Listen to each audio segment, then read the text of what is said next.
بسم الله الرحمن الرحیم. الهی ایاک نعبد و ایاک نستعین. عرض سلام و وقت بخیر داریم خدمت بینندگان محترم برنامه کاسه کوزه. از اینکه در فصل دوم برنامه در خدمت شما هستیم بسیار خوشحال و خرسند هستیم. خب امشب در اولین قسمت از فصل دوم برنامه کاسه کوزه مهمان عزیزی داریم، جناب آقای مهندس سید مهدی حسینی، رئیس اداره راهداری و حمل و نقل جاده سیرجان، که قرار پیرامون مسئله بسیار مهم راه و جاده در شهرستان سیرجان گفتگو بکنیم و امیدواریم که گفتگوی مفیدی باشه. جناب آقای مهندس خیلی خوش آمدید به برنامه. اگر سلام علیکی دارید به بینندگان بفرمایید. بسم الله الرحمن الرحیم. عرض سلام و ادب و احترام دارم خدمت شما و بینندگان عزیز برنامه کاسه کوزه. خوشحالم که در خدمت شما هستیم تا بتونیم در خصوص بحث مهم و اقتصادی راهداری و حمل و نقل جاده‌ای در خدمت شما و مردم عزیز باشیم. زنده باشید. آقای مهندس، میدونید که تقریباً، یعنی اگر که فکر نمی کنم در گوشه ذهن هیچ کدوم از سیرجانی ها دغدغه راه وجود نداشته باشه. یعنی شما کافی است به هر سمت که اراده بکنید حرکت بکنید ببینید که وضعیت راه ها خرابه. یعنی من فکر میکنم شاید از مرحله دلخوری و از مرحله ناراحتی و اینها توی وضعیت راه گذشتیم، رسیدیم به مرحله عصبی شدن. یعنی شما به هر طرف که رو بکنی از میبینی وضعیت جاده نامناسبه. حالا بحثمون رو از اینجا شروع بکنیم. نقطه آغاز ما به نظرم میاد که دو تا اداره متولی راه داریم در سیرجان. یکی اداره راهداری است و یکی راه و شهرسازی. اینا الان فرقشون چی هست؟ چطوری میشه اینا رو تفکیک بکنیم؟ اول ببینید، اداره راهداری و حمل و نقل جاده‌ای اداره است که متولی بحث نگهداری راه‌ها و بحث‌های مرتبط با حمل و نقل جاده‌ای هست. اداره راه و شهرسازی اداره است که بحث ساخت و توسعه راه‌های اصلی و شریانی رو به عهده داره و مضافاً اون بحث مسکن و مسائل مرتبط با شهرسازی رو پیگیری میکنه و عملاً دو تا حوزه جدا شده و تفکیک شده با ادارات کل منفک شده در سطح استان هست. یعنی دو تا اداره کل جدا. خب حالا ما راه‌هایی که مثلا میخواد روکش بشه، جاده هست دیگه، میخواد روکش بشه، میخواد مثلا ترمیم بشه، میخواد تعریض بشه، اینا رو کی باید الان انجام بده؟ ببین، بحث نگهداری راه‌ها که حالا اون موضوعی که شما مطرح کردین، بحث روکش راه‌ها، این تو حوزه اداره راهداری حمل و نقل جاده‌ای هست. مال مجموعه شماست. اگر بداهه بخواد احداث بشه مال راه و شهرسازی. بله. ولی آن چیزی که الان به نظر میاد آنچه ما بیشتر مبتلا به هستیم همین مسئله حوزه نگهداری. میفته زحمتش گردن شما. خب خیلی خوب. این پس موضوع ابتداً که متوجه بشیم که احداث راه مال راه و شهرسازی است، اما نگهداشت، تعمیر، اینها مال اداره راهداری است. خیلی خوب. آقای مهندس، ببینید ما درسیم یک موضوع زیاد هم هست. ما دیروز هم که کامنت ها رو اگر نگاه بکنید، بعد هم شهریار محترمون که کامنت گذاشتن، لیست طول درازی است. یعنی به هر طرف بریم اشتباه نکردیم.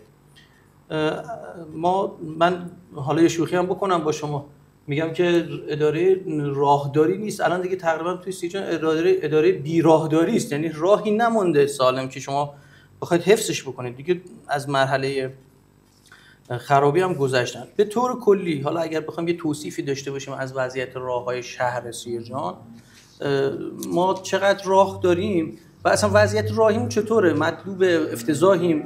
ما بعد متوجه میشیم از نظر رئیس اداره راه اوضاع راه در سیرجان چطوره؟ با حوزه راهداری شهرستان سیرجان یه حوزه بسیار گسترده و وسیع هست. ما چیزی حدود 56 کیلومتر آزاد راه داریم که تنها آزادراه موجود در استان هست که حالا متاسفانه اون هم من همینجا اسمش آزادراه هست ولی عملا مشخصات آزادراهی رو نداره و چیزی حدود 236 کیلومتر راه بزرگراه و راه چهارخطی رو. این آزادراه کدوم میشه الان؟ آزادراه اون محوری است که از بعد از مسجد جاده بندرعباس شروع میشه و بعد از زیدآباد تموم میشه. ورودی، حالا کنارگذار شرقی این به اصطلاح باید آزاد راه باشه. بله، کنارگذار شرقی سیرجان.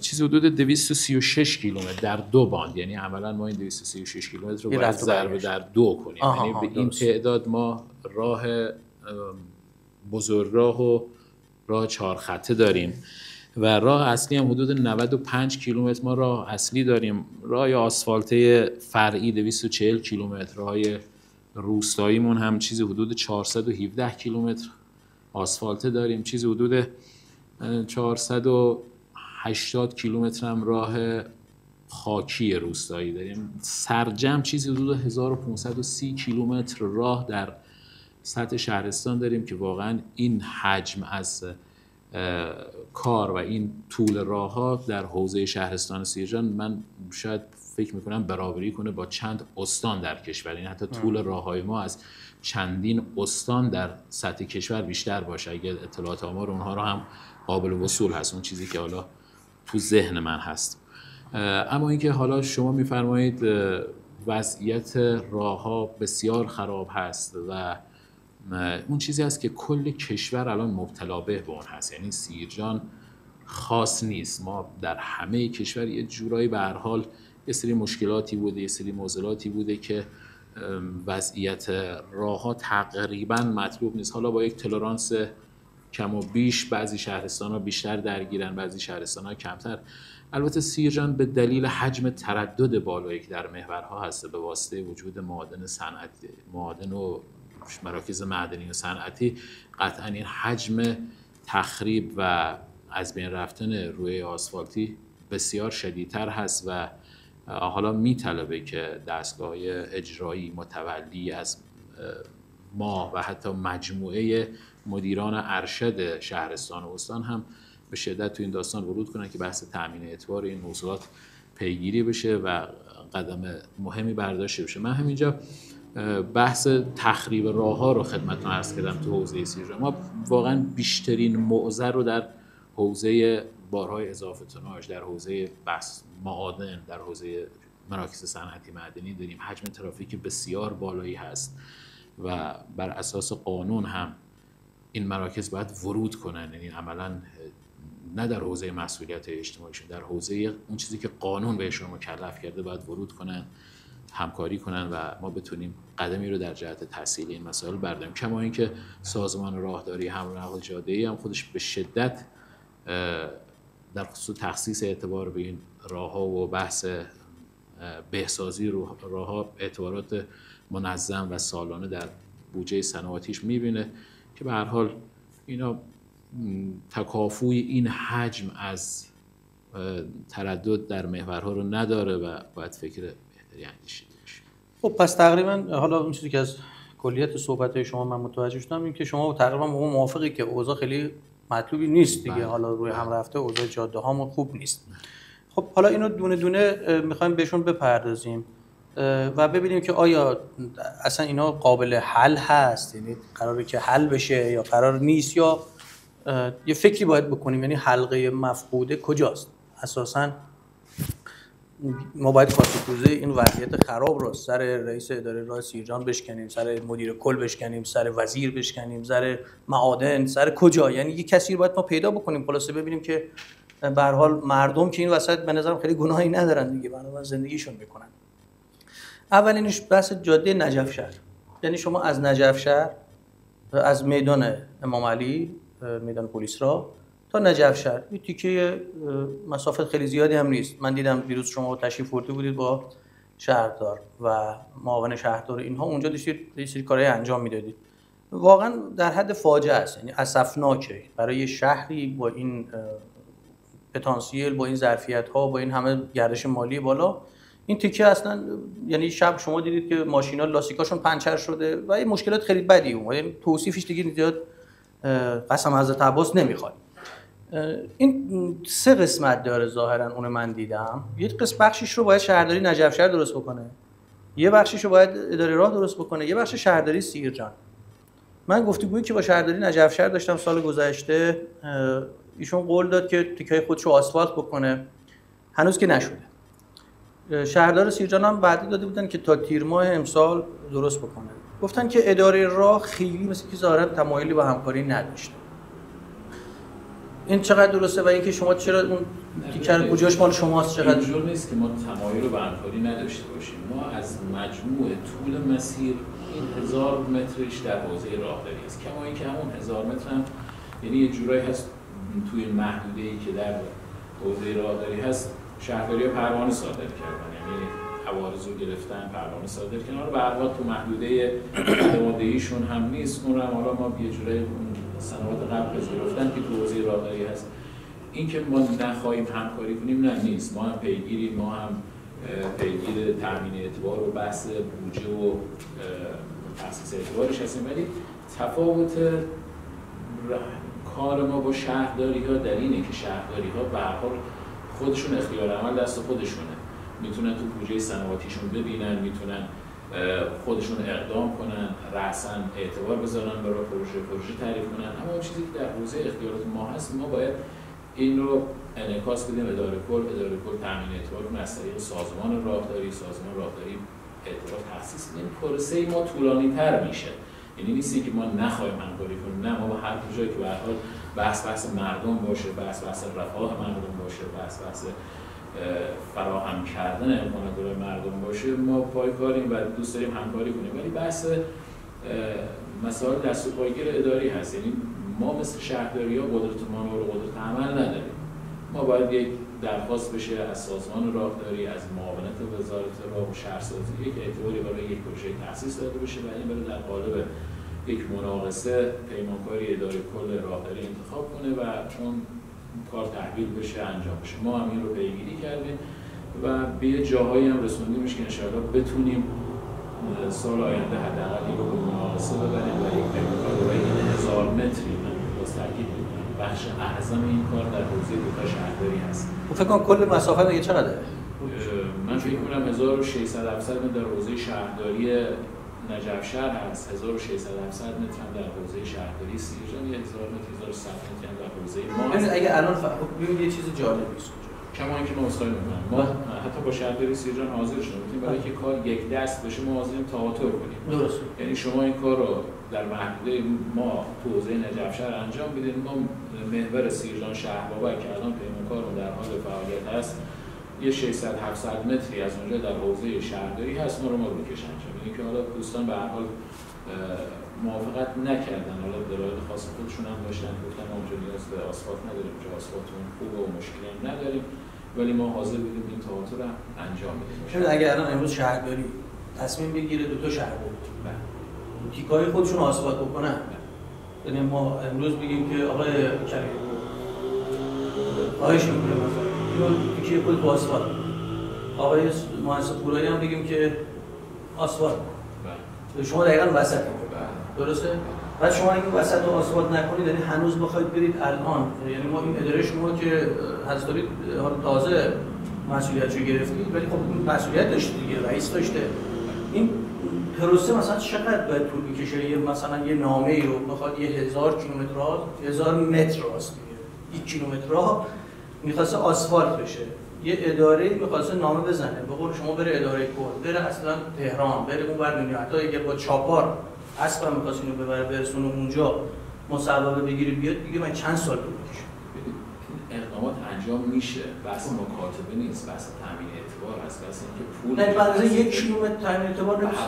اون سازمان راهداری کل کشور هم فقط نجف شهر نیست که به هر حال اونم استان داره، شهرستان داره. نه میدونم از سهم یعنی شما به هر حال اداره شما، اداره راهداری در سال گذشته و سال قبل ترش، من اصلا 2 سال میگم، مثلا نمیگم 10 سال پیش هیچ، تو این 2 سال گذشته آیا با اندازه 1 کیلومتر اعتبار بهش نگرفتن؟ بسیار گرفتن. تو کل مسیرها ما اعتبار ما الان چیزی حدود 2500 در حد 2.5 همت کار انجام شده و قرارداد خب نمیشه مثلا میخوام بگم که این وضعیت این جاده بیاد 1 کیلومتر، شما یه موقع شما یه جاده‌ای دارید 50 کیلومتر، 100 کیلومتر، 1000 کیلومتر، میگه حالا این باید درست کنیم، خب آروم آروم میره جلو.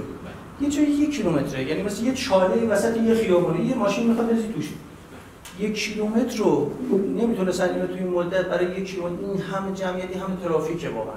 یعنی چه اولویتی مثلا بیشتر وجود داشته که واقعا این 1 کیلومتر رو آقایون نیومدن به آسفالتی بریزن که ملت این همه متزلزل نشن و زحمتشون و اصلا خود بعد بیرا گفتنش حتی که اینو نمی‌تونن 1 کیلومتر. واقعا من فکر می‌کنم حالا خود شما دیگه هستید، شما این کاری راهداری هستید، خودتون سال‌ها سابقه دارید.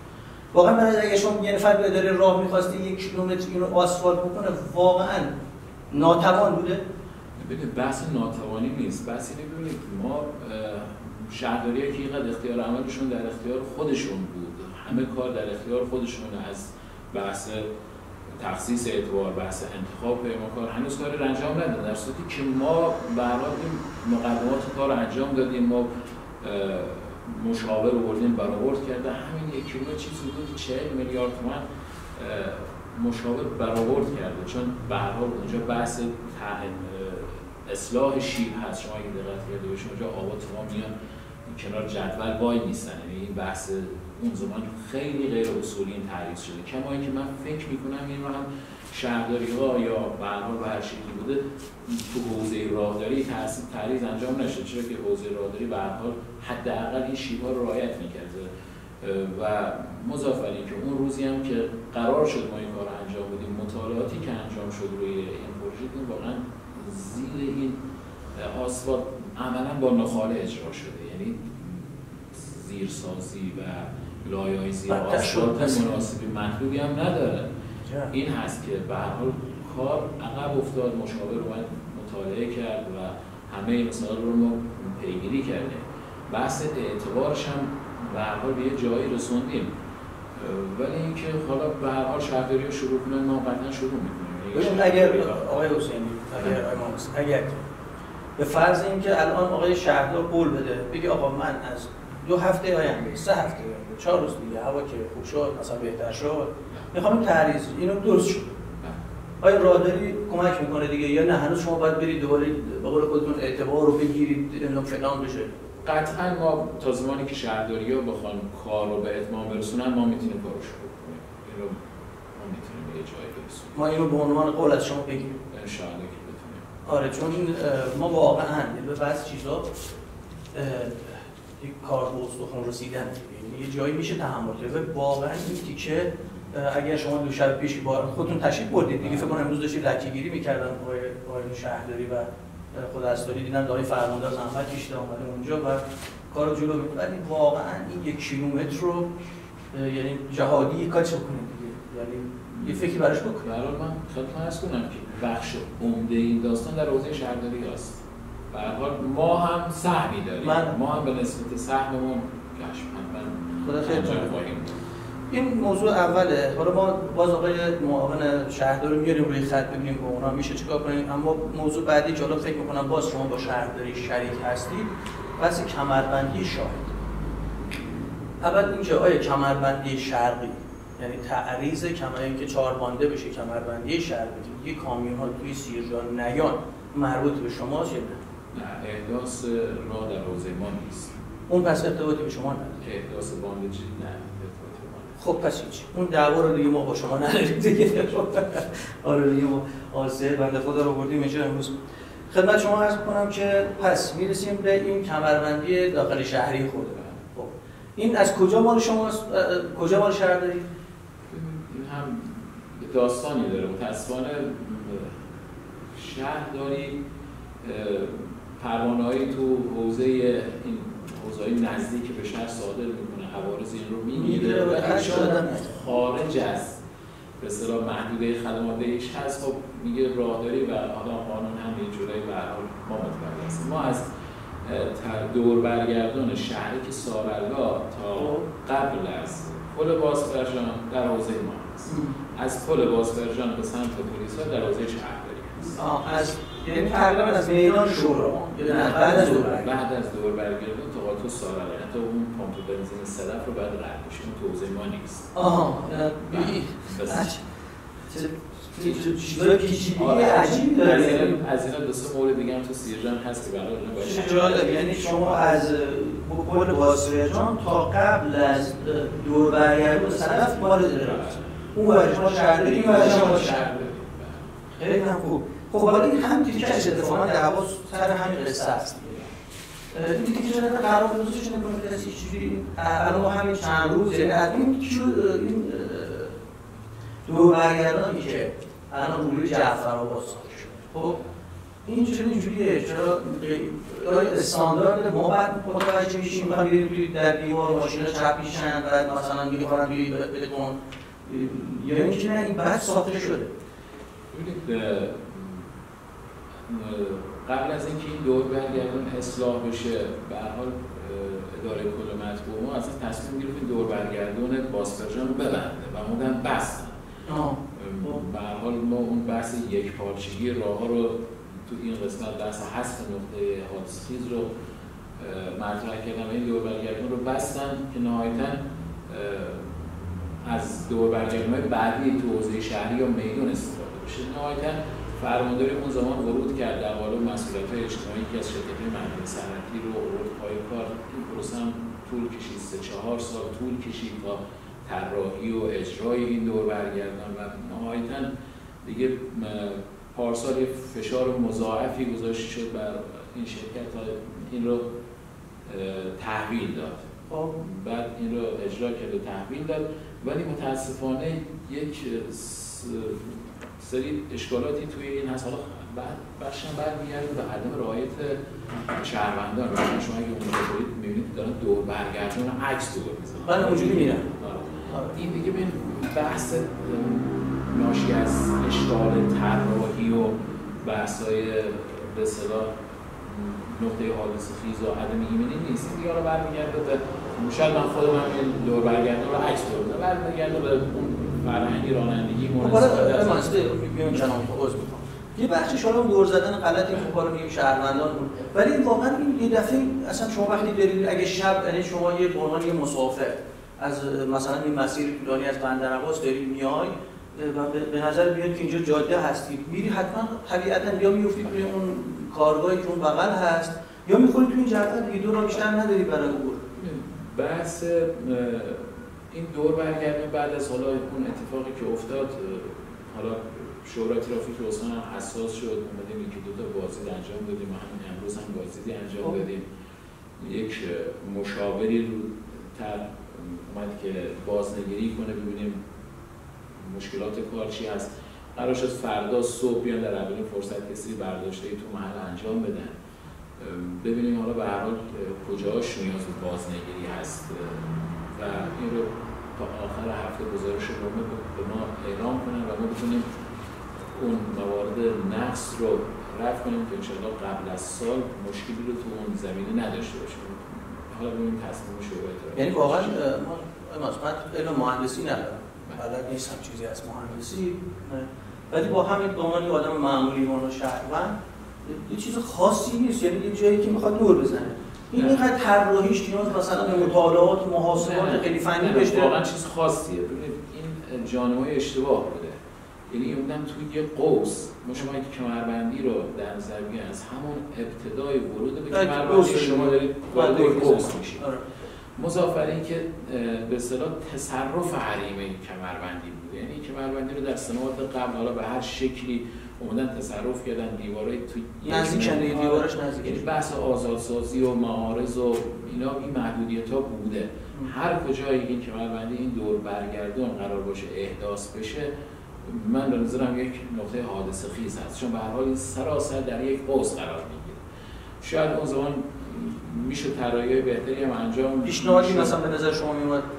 من شاید به هر حال این هزینه‌هایی که دو تا سازمان انجام دادن، هم راهداری و هم شهرداری، میومد یه بخشی از زمین‌هایی رو اون اطراف رفع معارض میشد، به صورت یک میدانی در محدوده باسفرجان اجرا میشد، شاید بهتر بود. حالا هم آینده میگیری بحث اتصال خیابان ولیعصر به این سمت بود. این تشخیص الان با کیه؟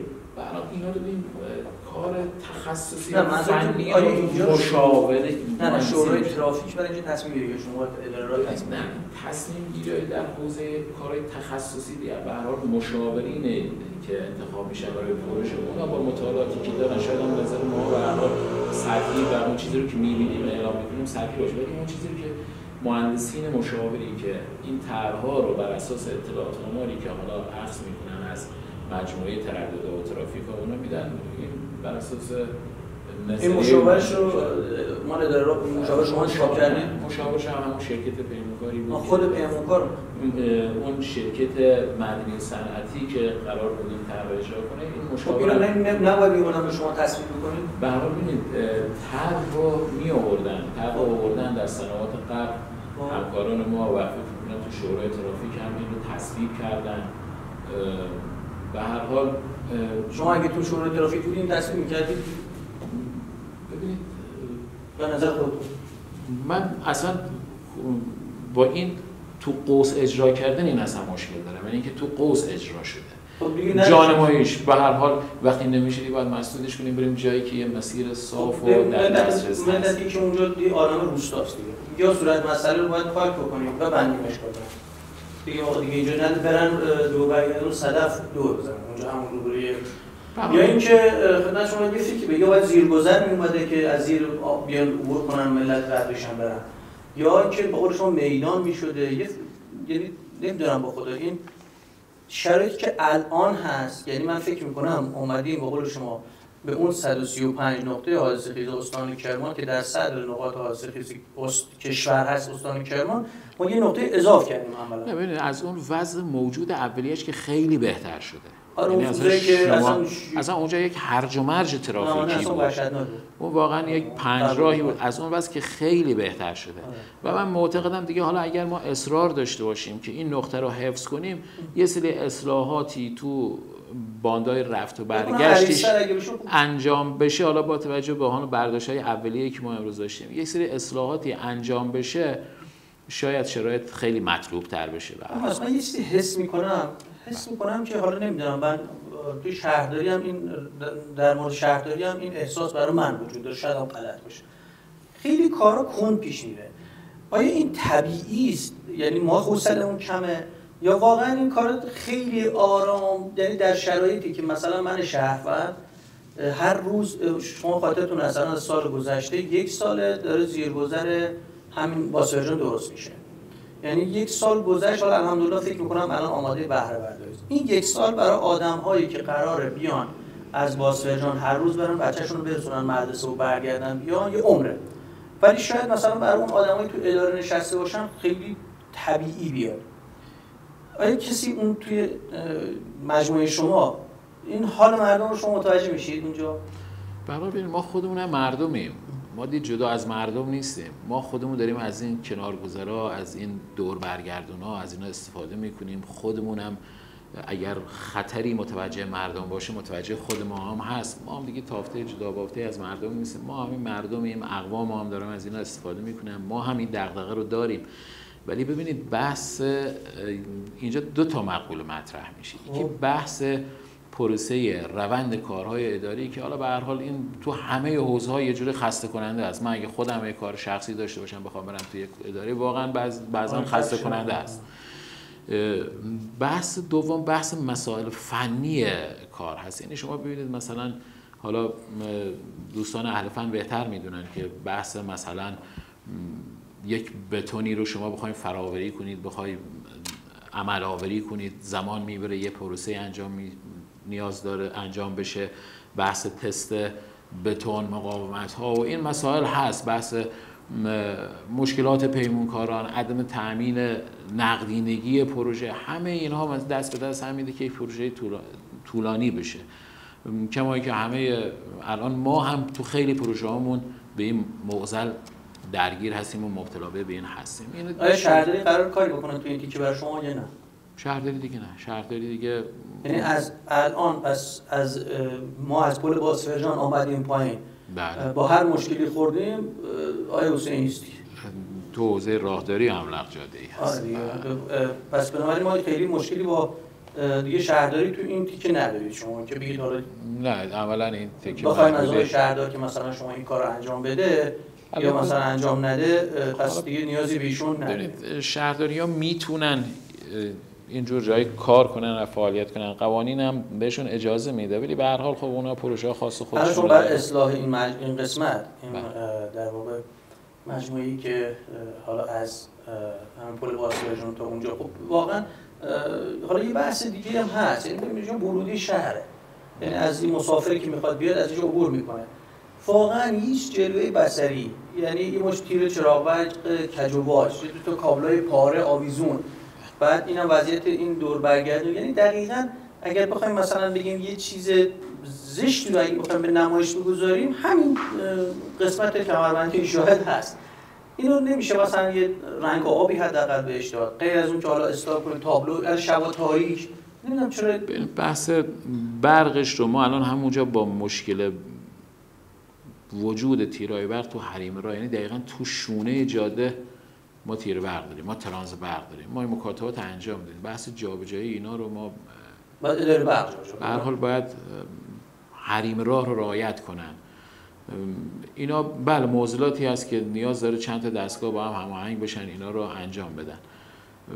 روشناییش رو باید تأمین بشه، کما اینکه در سنوات قبل این هم سازمان راهداری که حالا موقع راه ترابری بوده تو تعریض این و تو بحث روشنایی همکاری کرده، کمک کرده، ولی الان دیگه به هر حال یه بخشی از نقطه شهره. حالا گرچه متولی ما بعد اینو باید باز راهداری تامین اداره برق اینا اصلا اونجا داره اداره برق از اونجا به مشترکینش خدمات میده، به روستای جعفرآباد خدمات میده، به روستای اطراف داره خدمات میده. به هر حال این خطوطی که اطراف جاده هستن اینا مربوط به اداره برق هستن و باید ساماندهی بشن اگر قرار اونجا اتفاقاتی که در شما الان در مورد برای اینکه یعنی اتفاقات خوبی ما میتونیم بگیم که آقای حسینی آمده و گفته که ان شاءالله در مثلا سال 1403 یا این در واقع این تیکه اینا فکر کنم حدود 2 کیلومتر شاید باشه ها، هم حدود بیشتر نیست، این هم اصلاح میشه، یعنی اینا رو بذارید در اولویت قصتون.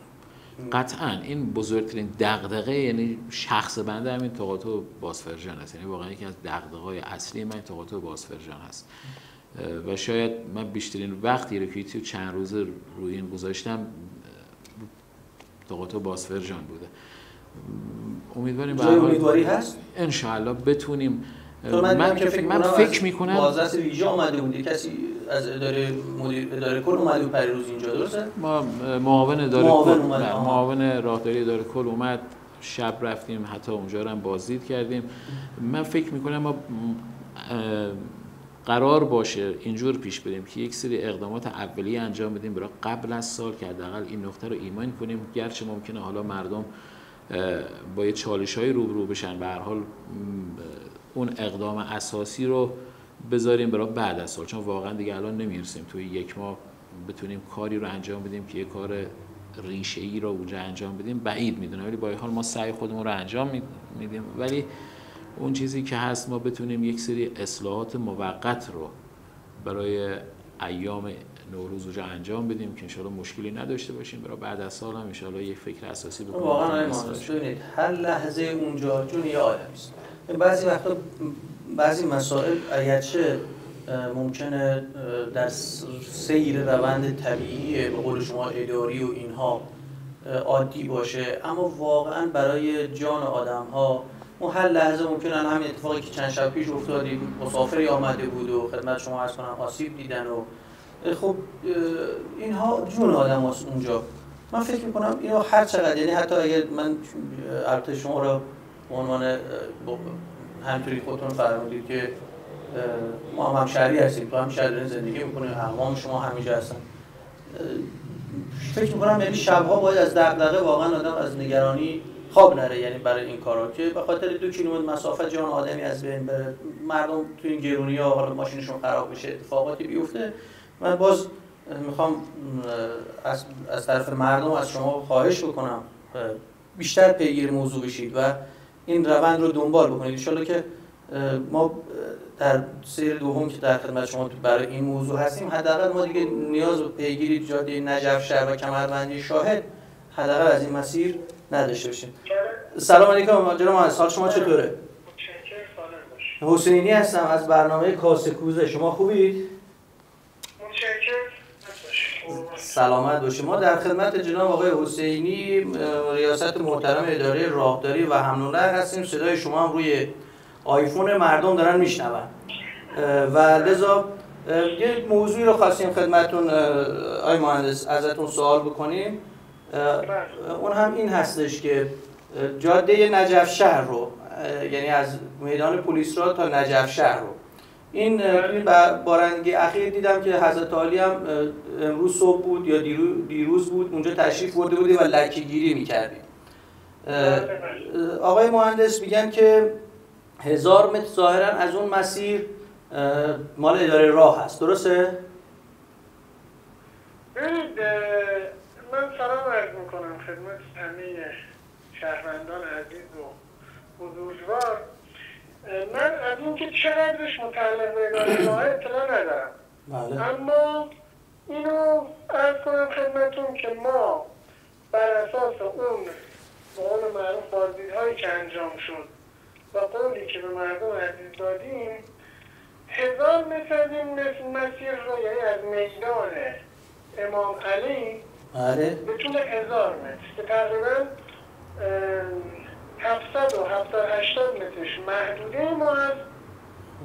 آقای شهردار فرمودن دیگه حالا 100 متر و 50 متر هم بیشتر از محدوده برید جلو و تا 1000 متر ما این رو تا کجا میشه تقریبا تا 1000 مترش؟ بعد از تقاطع دانشگاه صنعتی، اون 200 متر 50 متر از دانشگاه صنعتی هم جلوتر، یعنی بعد از اون پل دیگه، درسته؟ بعد از پل دانشگاه. بعد از پل ما تا بعد از پل 1000 متر که محدوده قانونی رو کامل پوشش میده و فراتر از محدوده قانونی رو هم انجام میده. بله. اینو انشاءالله برآوردشو آماده کردیم و امروز ارسال کردیم برای در جایگاه مناقصه که دیگه انشاءالله مراحل اداری و تشریفات قانونیش انجام بشه، پیمانکار انتخاب بشه و انشاءالله بحث عمرانیش و آسفالتش هر چه سریعتر شروع بشه. کاری هم که ما اونجا میکنیم این نیست که فقط ما بخوایم یه روکش انجام بدیم، چون ما بررسی که انجام دادیم اونجا در سنوات گذشته مسیر با نخاله پر شده و این که دلایلی که این آسفالتش هم به این صورت در اومده همینه. بنابراین ما برنامه‌ای که اونجا داریم آسفالت کامل جمع میشه، 2 لایه 15 سانتی از اون زیرسازی برداشته میشه و 30 سانتی متر زیرسازی انجام میدیم، 2 لایه بیس میریزیم، یک بستر مناسب و خوبی رو انشالله ایجاد میکنیم براش، بعد دیگه آسفالتش رو انجام میدیم. آقای چقدر اعتبار میخواد برای این کار؟ تقریبا چقدر اعتبار داره؟ برآورد ما حدود 40 میلیارد تومان برآوردش هست با یه سری عملیات جدول‌گذاری و هدایت آبای سطحی که باید انجام بشه. مشکل هدایت آبای سطحی هم داریم ما و باید بحث هدایت آبای سطحی رو حتما روش جدی بگیریم و انجام بدیم. حدوداً 40 میلیارد تومان برآورد ما برای این کار هست. آقای مهندس، من دید خاطرم هست یک خبری در شد بود که قرار بود یعنی تا تیر ماه امسال اتفاق بیفته، دلیلش چی بود که انجام نشده تا الان؟ بس ببینید، تیر ماه یک جلسه‌ای برگزار شد، استارتش زده شد، منتها توی مقطع زمانی که ما رفتیم مشاوره گرفتیم برای بحث طراحی لایه‌ها و عرضم به خدمت شما گمانه‌هایی که زده شد برای بررسی لایه‌های زیرسازی وضع موجود، در همین حین یه صحبت‌هایی شد که آقا گل گوهر بیاد از محل مسئولیت اجتماعیش اینو انجام بده. فکر کنم حدود 1-2 ماه ما روی این قضیه یه مقدار زمان بود دیگه، بعد که مشخص شد حالا ظاهراً اقبالی برای این کار نیست، شهرداری ها خودشون دیگه وارد عمل شدن. شهرداری نجف‌شهر از اون طرف، شهرداری سیرجان از این طرف و وسط ما 2 تا شهرداری سیرجان و نجف‌شهر هم که داره راه قرار داده، داره راهداری قرار شد انجام بده. حالا امیدواریم که اتفاق بیفته. ما اگر که امروز الان بخوایم از شما وعده بگیریم که برای سری بعد انشالله تو برنامه تشریف آوردید باید چه ماهی منتظر باشیم که این اتفاق افتاده باشه دیگه؟ ببینید طبق قانون ما اگر این هفته آگهی روزنامه مناقصه چاپ بشه، خب قانون میگه 2 مرحله، هر مرحله به فاصله 1 هفته، این تا هفته 14 روز بله تشریفات چاپ آگهی شده. قانونه، هیچ کارش هم نمیشه کرد. بله حدود 5 تا 6 روز هم بارگذاری اسناد توسط پیمانکارانی که میخوان شرکت کنن توی این مناقصه هست و ما حدودا 20 روز دیگه میتونیم این بازگشایی رو انجام بدیم. انشاءالله 20 تا 21 روز دیگه بازگشایی رو انجام بدیم و پیمانکار رو انتخاب کنیم. دیگه انشاءالله این سال پیمانکار انتخاب بشه و بتونیم یه تجهیز کاردار کنیم. دیگه احتمال قوی بعد از تعطیلات نوروزی انشاءالله عملیات عمرانی رو شروع کنیم. البته ما یه اکیپی رو هم گذاشتیم که روزانه اونجا منبر تا پایان تعطیلات نوروزی به صورت روزانه اونجا رو مرتب لکه‌گیری کنه و پایش کنه که انشاءالله برای شهروندان هیچ مشکلی ایجاد نشه و دیگه به امید خدا انتخاب پیمانکارم که تو روالش داره انجام میشه. یعنی بعد مثلا برای برج 2 و 3 دیگه تموم شده باشه دیگه طبیعتا. ببینید ما حدود 3 ماه پیش‌بینی برنامه زمانبندی کردیم. چون عرض کردم 1000 متر رفت 1000 متر برگشت، باید کل آسفالت زیرسازی جمع بشه، این مخاله حمل بشه، از اول به قول معروف بیس و مساله زیرسازی تو محل تخلیه بشه، کوبیده بشه، تراکم و مراحل اجرایش دیگه باید طی بشه. ضمن که عرض کردم ما اونجا هدایت آبای سطحی مشکل داریم، باید حتما یه سری کارهای تو حوزه هدایت آبای سطحی انجام بشه. 3 ماه رو ما پیش‌بینی کردیم که انشاءالله آقای مهندس این موضوع اینجا وجود داره، اینی که خب این همین فرایند رو باز مجددا اداره راه هم باید انجام بده.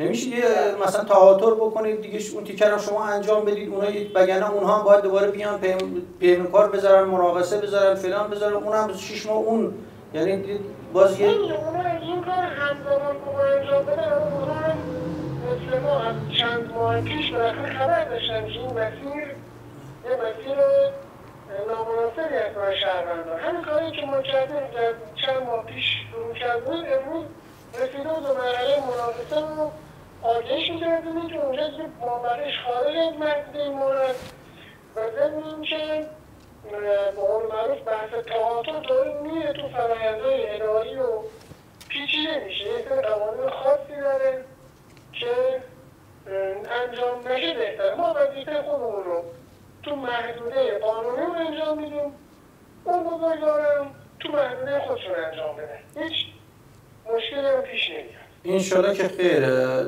یه زحمت دیگه براتون، زیرگذر باسفرجان راه افتاد؟ زیرگذر باسفرجان عملیات عمرانیش تمام شده. بله انشاءالله به زودی با دعوت از یکی از مقامات استانی ظرف 10 روز آینده تا 15 روز آینده انشاءالله افتتاح میشه. چقدر آقای مهندس از برنامه عقب افتادید؟ زیرگذر آره ببینید این زیرگذر حالا نمیشه گفت از برنامه عقب افتادیم. شما وقتی که یه تأسیساتی اداره گاز اونجا داره و 3 ماه 2 ماه جابجاش نمی‌کنه، این نباید شهرداری رو مقصر بدونه. نه آخه اینا رو مگه توی اون در واقع برنامه زمان بندی اینا دیده نمیشه؟ بله ما دیدیم که 15 روزه جابجا کنه، ولی 15 روزه شده 3 ماه. آها. وقتی که شبکه برقی رو شما این طرف داری، شبکه گازی اون طرف، یعنی ما سمت سیرجان شبکه گازی بود، سمت باسفرجان هم شبکه برق بود. درست تو عکس مسیر، تو زیر خط پروژه ما. خب ما اینا رو پیش‌بینی کردیم مثلا 15 روز اون 15 روز. ولی وقتی که اداره گاز 4 ماه جابجاش میکنه یا اداره برق اصلا جابجا نکرد، ما مجبور شدیم خودمون وارد عمل بشیم جابجا. یعنی اداره گاز اون کاری رو که شما پیش بینی کردید 15 روز رو 4 ماهه انجام داده، اداره برق هم کلا انجام نداده دیگه. اداره برق هم کلا بیخیال شده دیگه. حالا من از این تعبیر استفاده نمی‌کنم، ولی خب انجام نداد، ما مجبور شدیم خودمون انجام بدیم. پس این تأخیری که در این فکر می‌کنم 8 ماهه قرار بود تکمیل بشه اگه اشتباه نکنم، درسته؟ بله، قرارداد 8 ماه رو تو 10 ماه. 10 ماه. این 2 ماه رو به خاطر یعنی غیر از خارج از شهرداری اتفاق افتاده. بله، عرض کردم ما 2 تا شبکه برق و گاز دو طرف پل داشتیم. بله. که اینا جابجاییشون انتظار و توقع ما این بود خیلی زودتر انجام بشه. بله. ولی نشد. برق رو که عرض کردم خود ما مجبور شدیم پیمانکار بگیریم. بله. گاز رو هم طول کشید. گاز رو هم 20 روزه 1 ماه با ما قول دادن، تقریبا 3 ماه طول کشید. آقای مهندس، من سوال آخر رو از محضرتون دیگه مرخص میشیم که شما به کارتون برسید. آیا برای میدان پلیس راه این قفل شدن ترافیک قراره به این زودی اتفاقی رخ بده یا نه باید مردم تحمل کنن دیگه فقط؟ میدان پلیس راه ما 2 تا کار رو امسال انجام دادیم براش. خب یکی که اگه ملاحظه کنید سمت بلوار ولایت این اصلاح هندسی داریم انجام میدیم. یکی هم یک کنارگذری رو از بغل میدان پلیس راه، میدان امام علی طراحی کردیم که در سال آینده بنا داریم اجراش کنیم که با اجرای اون 2 تا کار ما عملاً ورود وسایط نقلیه سنگین رو به میدان کم میکنیم یا کاهش میدیم. یعنی اون تریلی که داره تو بلوار شاهد میاد دیگه نیاز نیست بیاد دور میدون دور بزنه بره تو جاده بلوار خلیج فارس. درست. از کنارگذر میره ترافیک رو کم میکنه. این 2 تا برنامه رو که داریم در دست اجرا هست. یه دونش که اصلا داره اجرا میشه تا پایان سال انشالله آماده میشه، یه دونش هم سال آینده بلافاصله استارت میخوره. برای بحث این که حالا اگر به قول معروف منظور از این سوال احداث یک تقاطع غیر همسط باشه، بله. این رو ببینید امسال ما تو بودجه یه عددی رو آوردیم. آخه من دیدم شورا امروز ابراز میکرد که نیاوردید چیزی توی بودجه. حالا ببینید بحثش چیز دیگه ایه. میگن شاید به اسم منظورشون بوده. بله. که مثلا ما به اسم میریم. ما یه عددی رو آوردیم. اصلا شما فرض کنید که تحت عنوان اصلاح هندسی آوردیم. یا تحت عنوان احداث تقاطع غیرهم. یه عددی رو آوردیم احداث زیرگذر توان مالی شهرداری رو، یعنی شهرداری توان مالی اجرای زیرگذر رو نداره. باید ما قطعاً بریم استفاده کنیم از یه شرکت‌هایی مذاکره کنیم، مثلا با قرارگاه سازندگی خاتم الانبیا.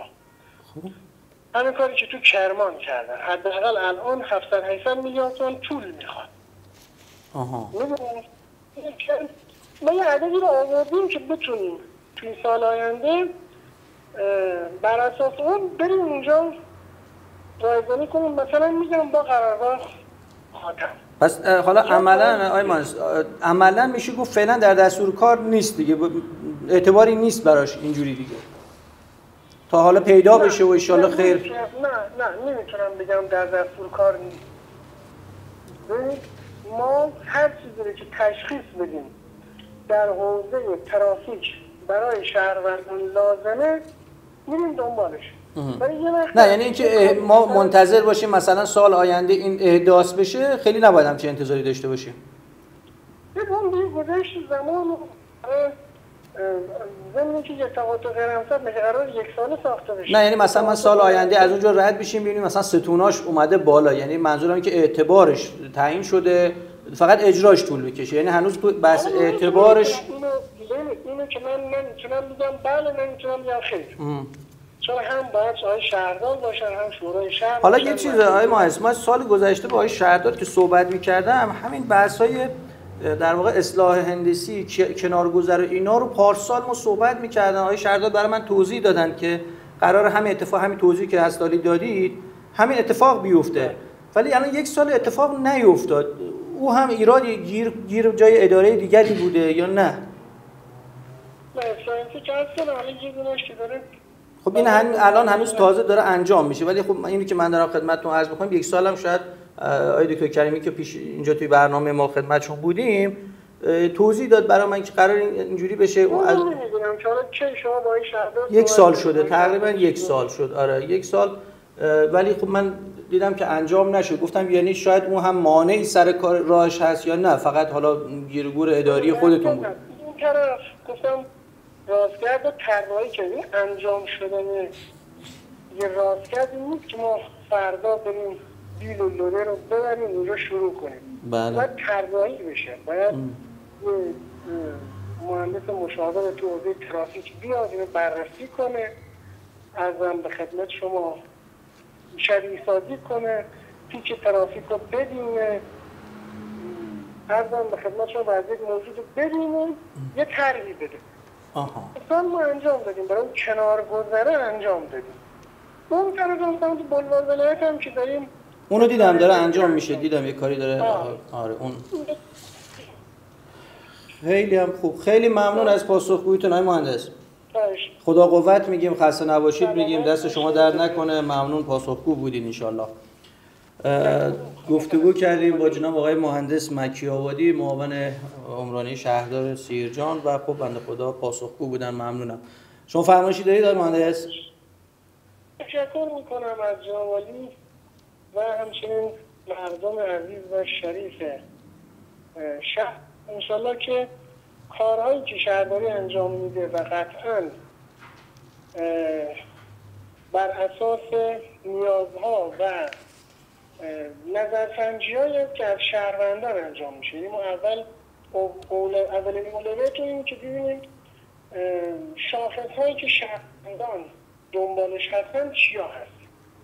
ما کارهامون رو بر اساس انجام میدیم و انشالله که حالا این اقداماتی که انجام مورد قبول و رضایت شهروندان باشه و در سالهای آینده بتونیم انشالله خدمات شهرداری رو تکمیل کنیم و قوی‌تر و بهتر به مردم عزیز شهر سیرجان خدمت کنیم انشالله. ممنونم، شبتون بخیر، خدا نگهدارتون. سلامت باشین، خدا حافظ.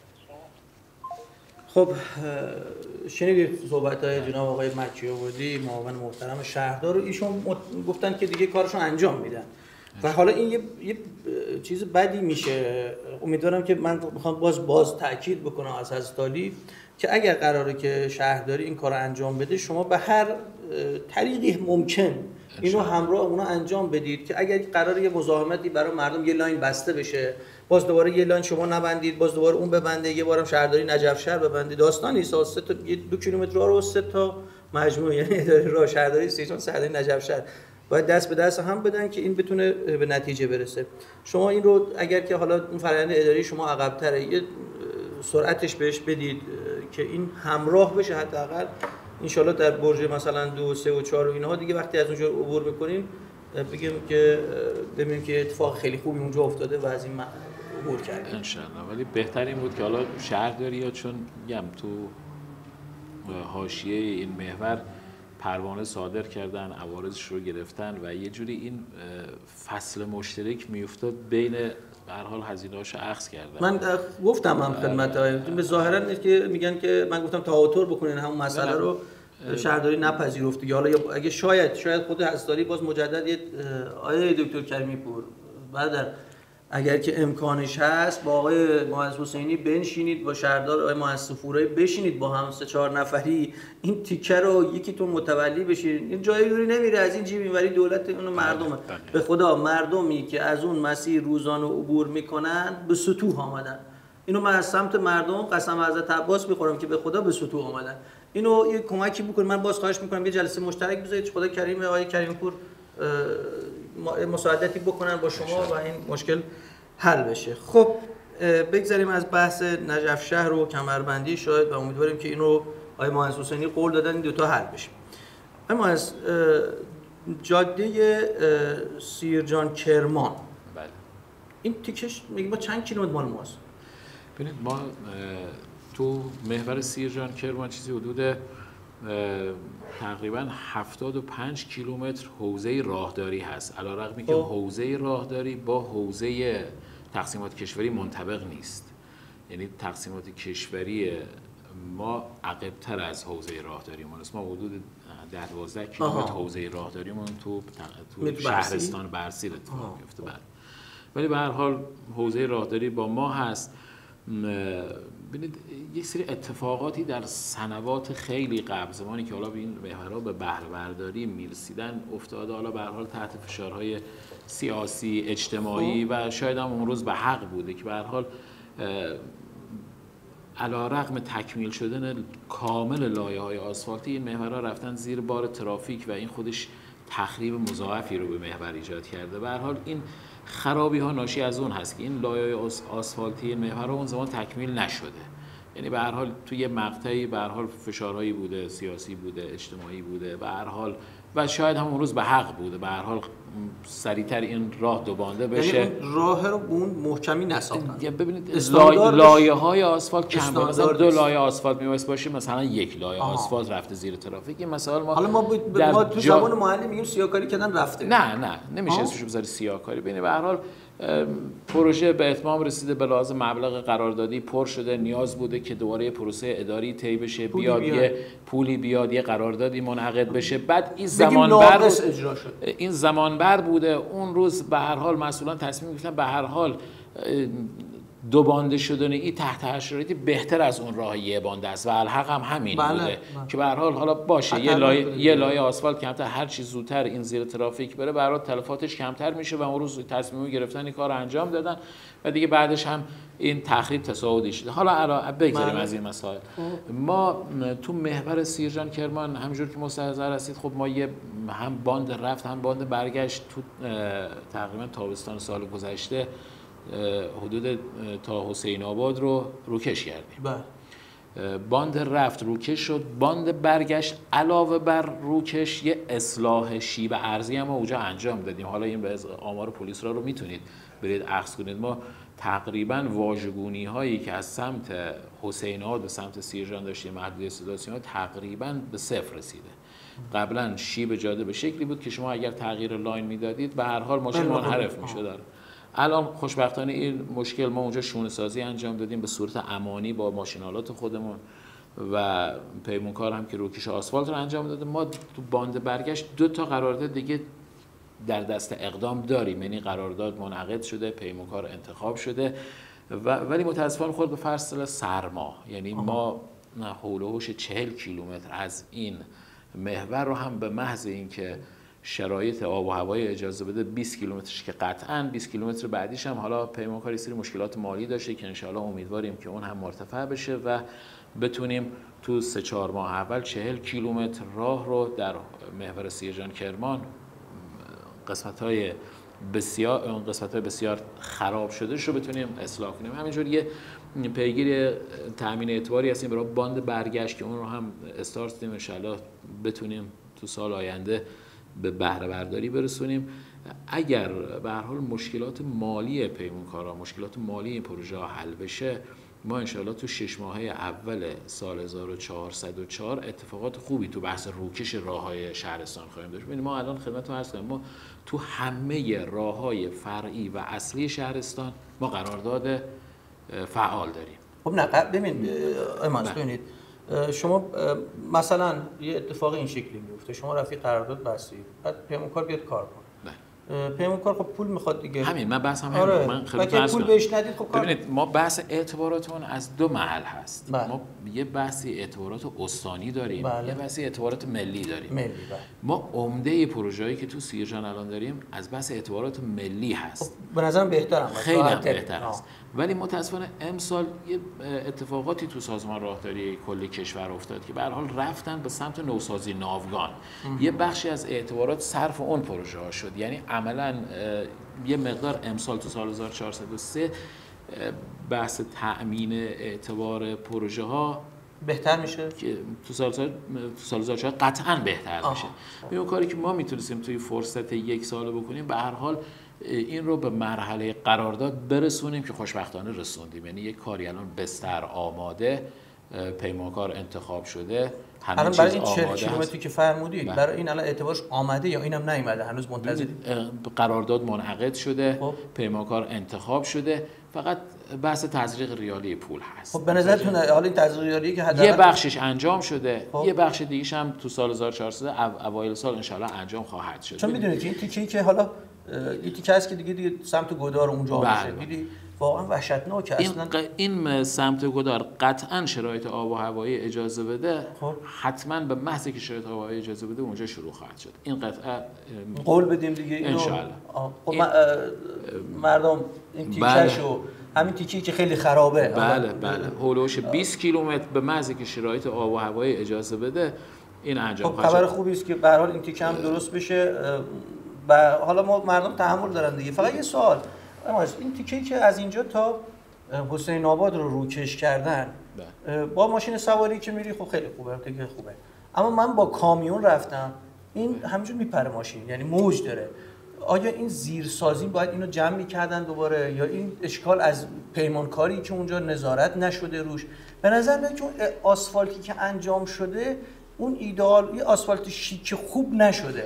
ببینید حالا این رو ما نظر ناظر طرح‌ها مشاور رو هم گرفتیم، حالا به هر حال تو کمیته‌های فنی در حال بررسی از تو اداره کل که ببینید حالا یه ضریبی داره، به هر حال ضریب همواری سطح آسفالت، اون یه تلرانسی داره، به هر حال تا یه حدی قابل پذیرشه، یه حدی دیگه بیشتر از اون قابل پذیرش نیست. این رو فرستادیم بررسی کنن، خیلی جاش مشکل خاصی نداره، یه بخش‌های جزئی هست که من فکر می‌کنم برمیگرده به اون لایه‌های زیر آسفالت بوده که به هر حال این موج همینجوری من سوال کردم گفتن که بستگی به اون بیس زیر اون در واقع این به اون مسائل هم حالا اون رو هم چون به هر حال داره پولی از بیت المال هزینه میشه، یه نظارت دقیقی باشه روی این موضوعات که واقعا یعنی این نباشه که قطعا هست، یعنی که پول مردم، پول ملت دیگه، پول بیت المال بیاد و یه اتفاقی بیفته. چون حالا الحمدلله این بازار در واقع ذهنیتی که مردم همه جا نمیدونم فساد هست فلان اینا، میگن این اتفاق نیفتاده باشه خدای نکرده. قطعا هست. من خدمتتون عرض کردم که ما میگم تو همه ما کاری که امسال تونستیم بکنیم اینه که در همه محورهای شهرستان حالا به هر حال حوزه وظایف ادارات شهرستانی تو بحث عقد قرارداد و تامین اعتبار نیست. بله. ما مدیر کل ما وظیفه‌مون اینه که این خرابی‌ها رو گزارش کنیم، پیگیری کنیم، انتقال بدیم و نهایتاً فراتر از اون موضوعی که به هر حال رایزنی کردیم یه اعتباری در حد عدد هم از سازمان راهداری اخذ بشه برای این پروژه ها و برسه به مرحله مناقصه و قرارداد. مابقیش دیگه اصلا در حوزه اختیارات ما نیست. به هر حال پول باید در بودجه صنعتی کشور دیده بشه، تخصیص بیاد و همه این مسائل مطرح است که بتونیم ان شاء الله تو سال 1404 اتفاقات بیفته و کاری انجام بشه. من خدمتتون عرض کنم که ما الان تو محور گلگهر قرارداد داریم، حالا اونجا یکم بحث مالی پیمانکار مشکل داره. تو محور سیرجان کرمان ما 2 تا قرارداد داریم که یکیش رو من قول دادم به محض شرایط مساعدت شرایط آب و هوایی استارت بخوره. تو محور سیرجان شهربابک و سیرجان بندرعباس ما یک قراردادی تحت عنوان بهسازی کریدور تهران بندرعباس هست با حجم ریالی تقریبا 600 میلیارد تومان. بی قرارداد بسیار خوبی هست که حالا پیمانکارش هم مشخص شده الان از سمت سیرجان به سمت شهربابک تقریبا حدود 18 کیلومتر آسفالت راشی کرده، استارت کار خورده و ادامه کار رو هم در حال انجام است. ببینید حوزه راه یه حوزه گرانی هست، یعنی این رو من با عدد الان برای 1 کیلومتر چقدر پول ببینید ما الان خدمت شما عرض کنم ما 1 کیلومتر راه روستایی با ضخامت 5 سانت بخوایم پیمانکار بخواد اجرا کنه دست سازمان راهداری من فکر میکنم هولوش 3 میلیارد و 500 600 تومان یه راه روستایی. بله یه راه روستایی با عرض 6 متر. شما دیگه حالا آزاد راه و بزرگ راه و با مختصات اونا رو دیگه 1 کیلومتر با عرض برای جاده روستایی یه حوزه گرانی هست. یعنی عملا ببینید ما خدمتتون عرض کنم ما چیزی حدود 2500 میلیارد تومان یعنی 2.5 همت. بله. یه عدد درشتیه. این تو حوزه راههای شهرستان سیرجان از سال گذشته کار انجام شده و قرارداد جاری داریم. حالا به هر حال بحث‌های تامین ریالیش هم مطرح هست که حالا قرارداد جاری و به هر حال سازمان تعهد کرده و باید اجرا شه. 2.5 همت عدد درشتی است و من فکر می‌کنم این اگر مسائل مالی این پروژه محقق بشه تحولات خوبی تو حوزه راه اتفاق میفته. مضاف بر اینکه بسیاری از این مسائل برمیگرده به حالا میراثی که از خیلی سنوات قبل زمان احداث این راه‌ها اتفاق افتاده. مثلا بعضی جاها یه تصمیماتی گرفته شده مقطعی که امروز گیر افتاده، اثرات تخریبی اون رو ما داریم می‌بینیم. این مثال هست. به هر حال دیگه چیزی است که باید حالا اشاره کردید به جاده گلگهر. من خاطرم هست که دادستان محترم چند وقت پیش که حالا اونجا اتوبوس‌ها و اتفاقات افتاده بود، یه ضرب الاجلی رو تعیین کردن برای اینکه اون مسیر درست بشه. ضربش که تموم شد ولی اجلش هنوز همونجا هست، یعنی نرفت اجلش. من هنوزم می‌بینم. این چی شد؟ این من اومدم، البته حالا من چون خودم آمدم اونجا دیدم، یعنی اون قسمت‌ها رو فقط دیدم. شما یه جایی رو یه تا گودی بود آسفالت پر کرده بودید و هم در همین حدود، یعنی اتفاق خیلی عجیبی نیفتاد. حالا دغدغه دادستان هم به هر حال به عنوان مدعی العموم دغدغه‌ای به جایی بود. به هر حال این دغدغه‌ایشون هم کمکی به ما میشه توی حوزه. ما اون قسمت‌هایی که میتونستیم با کار امانی خودمون مثل اصلاح افتادگی پشت پل‌ها یه مقداری رفع کردیم، ولی به هر حال ببینید این کار یک کار در قالب یک کار عقد قرارداد پیمانکاری باید انجام بشه. حسابی که ما اون قرارداد رو هم داریم، چیزی حدود 63 میلیارد تومان ما قرارداد تو این راه داریم و همین پیگیر بحث مالی پیمانکار است. خب این قسمت که مال حالا گلگهر هم کمکی میکنه. من همینجا میخوام خدمتتون عرض کنم که ما تا حالا یک ریال از سمت شرکت‌های معدنی و صنعتی در حوزه راه‌های سیرجان هزینه نشد. یعنی تا حالا مجموعه گلگهر یک ریال به مجموعه راهداری برای بهبود شرایط راه‌های سیرجان در حوزه راه‌های شهرستان هزینه نشده. علی‌رغم که ببینید به هر حال میتونن در قالب مسئولیت‌های اجتماعی ورود کنن و اون چیزی رو که به اصطلاح قانون مکلف کرده معادن رو، یعنی معادن مکلفن این کارو انجام بدن. ببینید بر اساس حالا من بند قانونیش رو خدمتتون عرض کنم.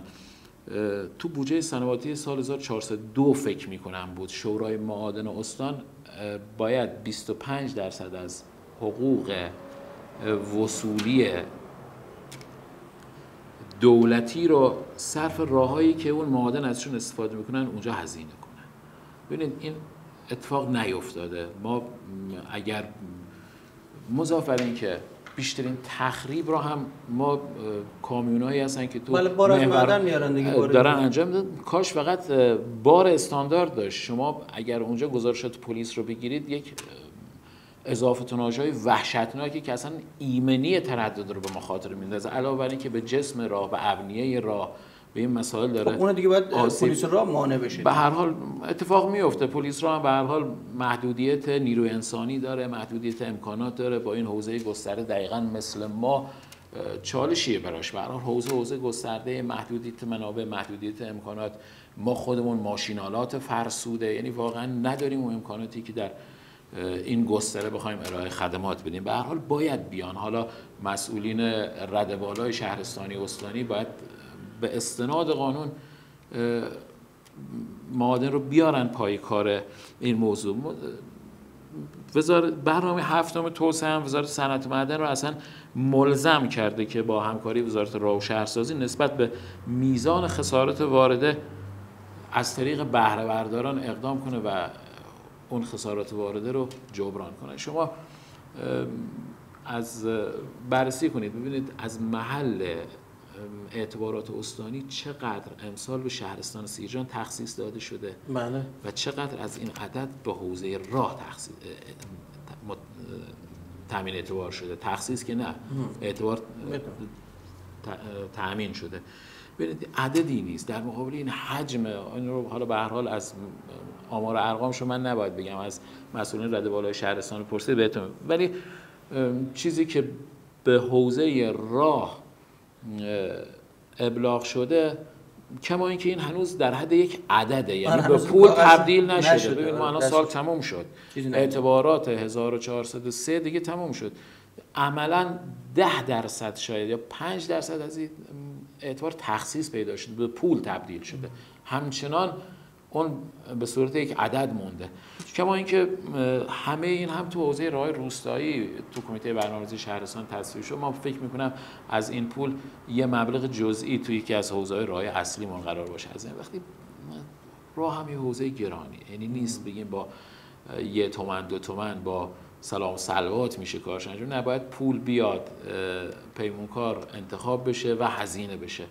ما به جرئت میتونم بگم، شاید حالا شاید هم اشتباه میکنم، این رو شما میتونید بررسی کنید به عنوان رسانه، اعتباراتی که از سال گذشته تو سیرجان در حوزه راه هزینه شده و قراردادهای جاری که منعقد شده شاید برابری کنه با سرجم اعتبارات بسیاری از ادارات تو شهرستان. یعنی همه اونها رو جمع کنی سرجمشون شاید هنوز به حوزه راه نرسه. هزینه شده، کار شده. ما 4 تا نقطه حادثه خیز رو بردیم به مناقصه پیمونکار انتخاب کردیم. یکی از دو تا از اون نقاط حادثه خیز استارت خورد عملیات اجرایش. تقاطع دوچایی رو ما الان شروع کردیم به عنوان رفع نقطه حادثه خیز کشوری. تقاطع زندان رو به عنوان رفع نقطه حادثه خیز کشوری همین هفته گذشته پیمونکار شروع به کار کرده. ما تقاطع دور برگردون‌های محور سیرجان شهربابک رو 1-2 تاشون رو در دستور کار داریم که پیمونکارشون انتخاب شده اصلاح بشن. پل نجف شهر علیرغم اینکه اون هم در حوزه راه و شهرسازی شکل ساخت توسعه زیربنای حمل و نقل به هر حال با متولیگری حوزه راهداری حمل و نقل جاده استان و شهرستان اون رو هم پیمونکار انتخاب شده که ما اون نقطه حادثه خیز رو هم اصلاح کنیم. تو حوزه ایمنی محورها ما قرارداد متعددی داریم. ما اصلاح گاردریل ها رو داریم، نصب نیوجرسی، تعویض گاردریل با نیوجرسی رو داریم، نرده پل ها رو در خیلی جاها استارت زدیم داریم اصلاح میکنیم و ادامه اون رو هم داریم. همه اینها خدماتی هستن که به هر حال به شهروندان و بهره برداران جاده داریم ارائه میدیم.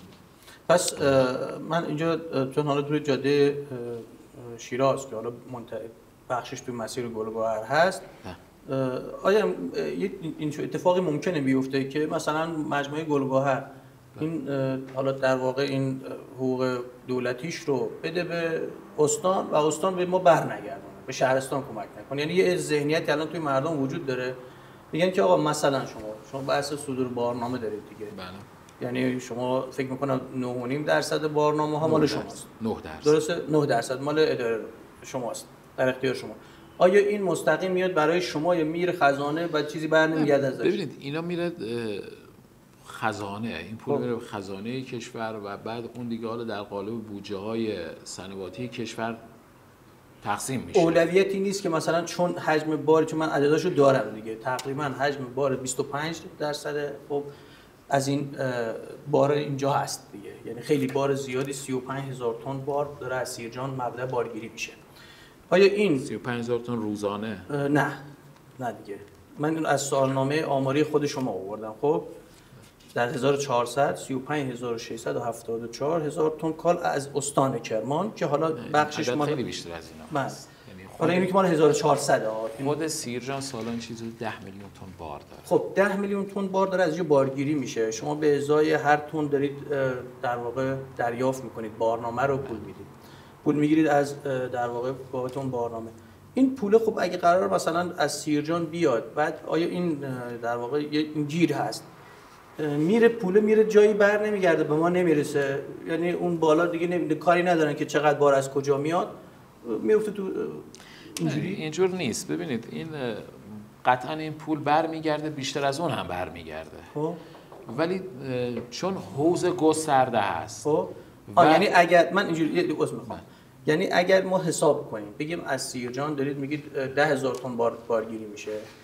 بله. 10,000 تن مثلا x واحد بله. پول بارگیریش میشه. حالا باید حساب کنیم ضرب و تقسیم ببینیم چقدر میشه. این پول بیشتر از این به شما تعلق میگیره بله هر سال همینجور بود، یعنی بیشتر از اون بحث مطالبه وصولیایی که سازمان راهداری از شهرستان سیرجان داشته پول بهش تزریق شده. پس این نیست که ما بگیم داره تو این حوزه حق اون ضایع میشه مثلا؟ نه در حال حاضر اینجور نیست. و اون هم به دلیل اصلا اگر سیرجان 1 ریال وصولی هم سازمان راهداری از محل سیرجان نداشته باشه مجبور اعتباراتی رو بذاره، چون به هر حال اینجا شارع هست، راههای اصلی شریانی کشور از اینجا عبور میشه. به هر حال مدعیاً شرکت ها، من با بعضی از این آقایون صحبت میکردم میگفتن که آقا داره اداره راه پول برنامه‌شو میگیره، خب خودش هم باید راه درست کنه دیگه، اون داره درآمد میخوره ما درست کنیم. مثلا میخوام ببینم آیا این اصلا به طور کلی کدوم شرکت‌ها من عذرخواهی میکنم، شرکت‌های صنعتی؟ بله شرکت‌های صنعتی تو محدودن، میگن که آقا شما دارید اداره راه داره پول این برنامه‌شو میگیره، خب جاده‌اش هم خودش درست کنه دیگه، پولو میگیره ما خرجشو بدیم. آیا این پوله اگر 100% این پوله اصلا بیاد مستقیم بگن آقا این شماره حساب اداره راه سیرجان، بله. آن تعداد برنامه‌ای که در سال داره صادر میشه اگر بیاد تو حساب اداره راه سیرجان کفاف تعمیر جاده ها رو برای سیرجان میده؟ نه واقعا نمیده. نه اصلا نمیده. به هر حال من چون یه عددی داشتیم، یه حساب کتابی داشتیم جایی من عرض کردم. ببینید شرکت‌ها که میفرمایند شرکت‌ها حتی همین 9% رو هم شرکت‌ها نمیدن. نه اینو شخصی‌ها میدن دیگه، کامیوندار اینو کامیوندارا هم نمیدن، این صاحبان کالا میدن. صاحبان کالا شما ببینید صاحبان کالا کی هستن تو سیرجان؟ شما گلگهر بارش رو به صورت ایکس ورک یا شرکت‌های معدنی صنعتی سیرجان، گوهرزمین، هر کدومشون که شرکت‌های تولید بارشون رو به صورت ایکس ورک روی باسکول میفروشن. صاحب کالا کی از صاحب کالا؟ من فولاد خوزستان خریداری که اونجا هست اون بار رو دارم میخرم و قرارداد هم منعقد میکنم و اون 9% رو من از خریدار میگیرم، پس کشیده میشه روی کرایه و نهایتاً توسط خریدار پرداخت میشه. شرکت های تولید کننده صنعتی سیرجان 1 ریال پس عملا باری که از مبدأ داره چیز میکنه، از این من شرکت ها چیزی بابت راه پرداخت نمیکنه اصلا. شرکت ها نه شرکت ها و نه رانندگان. نه. ببینید من یه توضیح خدمتتون بدم، این کرایه نرخ پایه داره، یه نرخ کف داره. بله.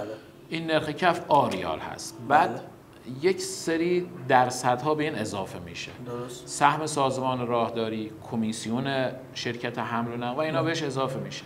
اینا به کرایه اضافه میشه. اینجا از راننده اخذ میشه، اونجا صاحب کالا به راننده پرداخت میکنه. یعنی حالا این وسط راننده یه پولی میده و یه پولی اونجا میده. آره. خیلی چیز گرچه که سازمان راهداری دنبال حذف همین هم است که از راننده تو این حوزه استفاده نشه، به هر حال دیگه نیاز به زیرساختایی داره که داره به اون سمت و سو میره که این اتفاق هم بیفته.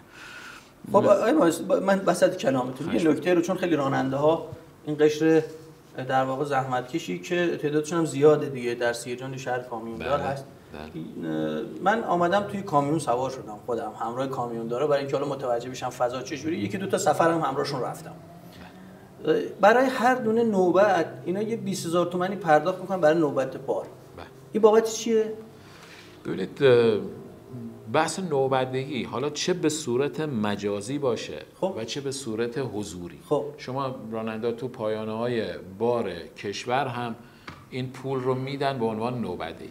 این هزینه خدماتی هست که در قالب حالا همین نرم افزارها و در قالب اون نیروهای پشتیبان نرم افزار، اون شرکت نرم افزاری که بحث نوبتدهی رو داره انجام میده داره ازشون اخذ میکنه. به هر حال اون شرکت هم یک سری، نه منظورم اینه که آیا ما به ازای این باید خدماتی داده بشه دیگه، درسته؟ بله. چه خدماتی الان به راننده میدین؟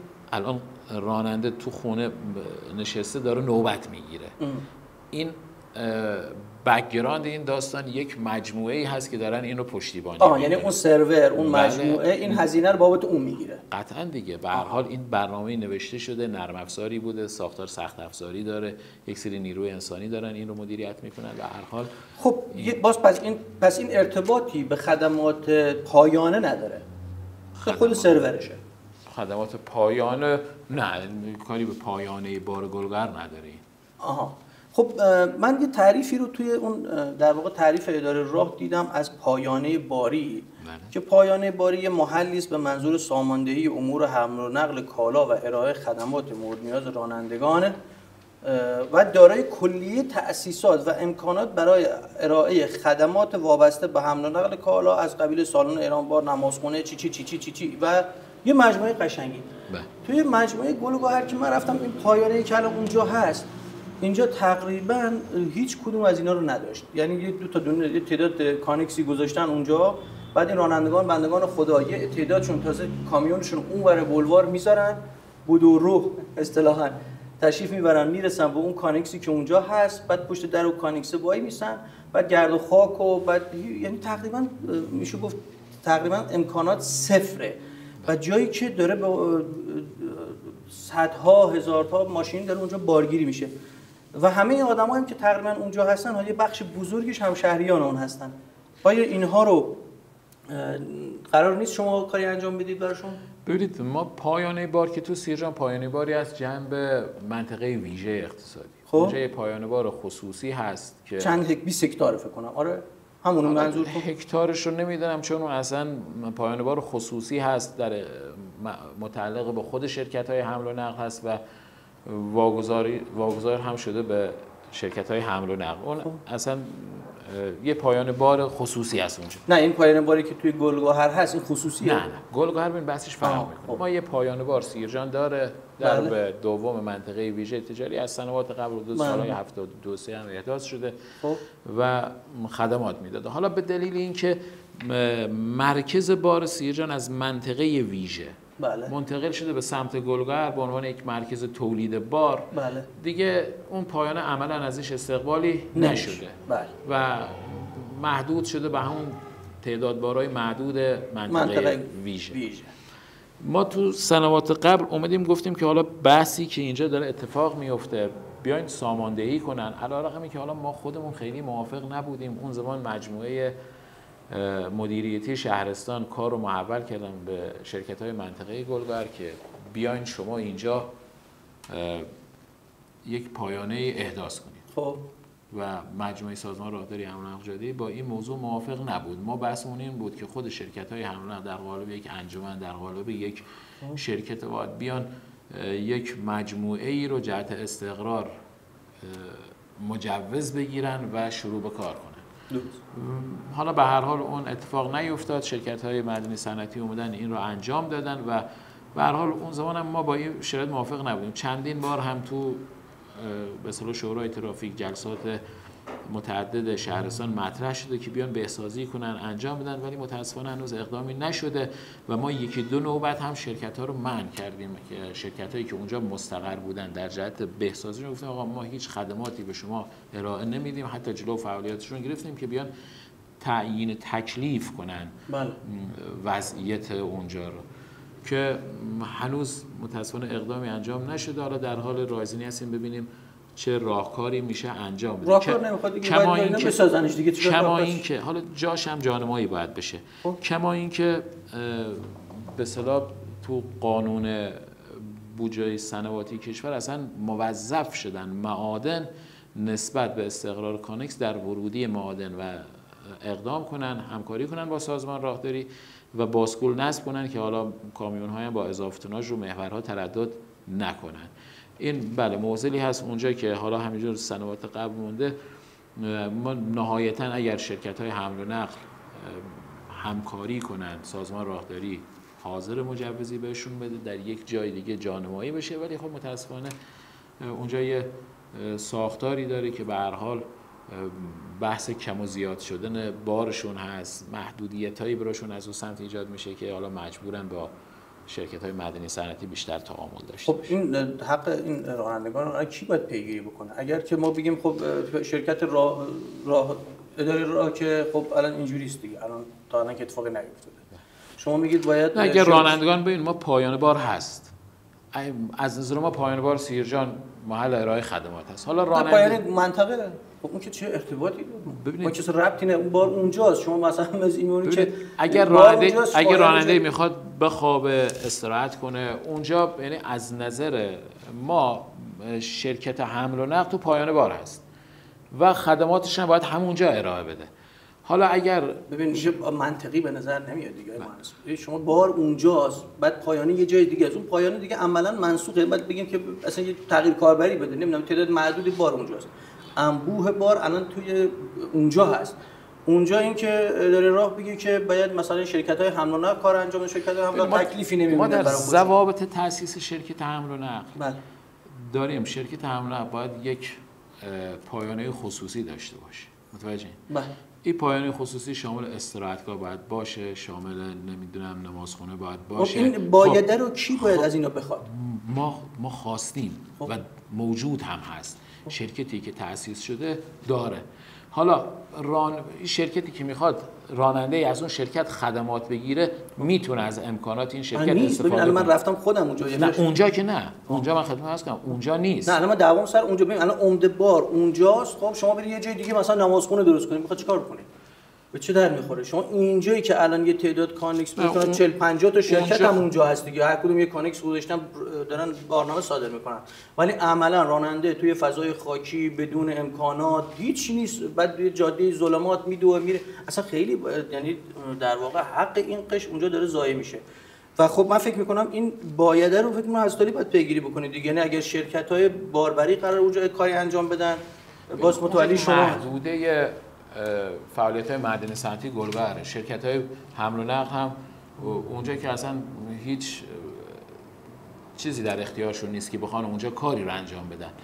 ما قبلا شرکت‌های باربریمون یه جایی تو همین نزدیک پاسگاه خیرات مستقر بودن. خب تحت فشار همون مجموعه‌های صنعتی معدنی مجبور شدن از اونجا جابجا بشن برن، چون تو محدوده طرح‌های توسعه اونها قرار گرفته و کل اون منطقه بحث محدوده طرح‌های توسعه اونها هست. ما همون روز هم میگم ما با ساخت اینجا در اونجا مخالف بودیم. کجا پیشنهاد شما بوده؟ ما پیشنهادمون این بود که با محوریت شرکت‌های حمل و نقل در محدوده خارج از طرح‌های توسعه مثلا کجا میشه به نظر حالا اون دیگه جانمایی میشه، ولی اون چیزی که ما تو ذهنمون همین محدوده پاسگاه خیرآباد این محدوده. الان شما اگه بخواید اونجا احداث بکنید مانعی دارید شما؟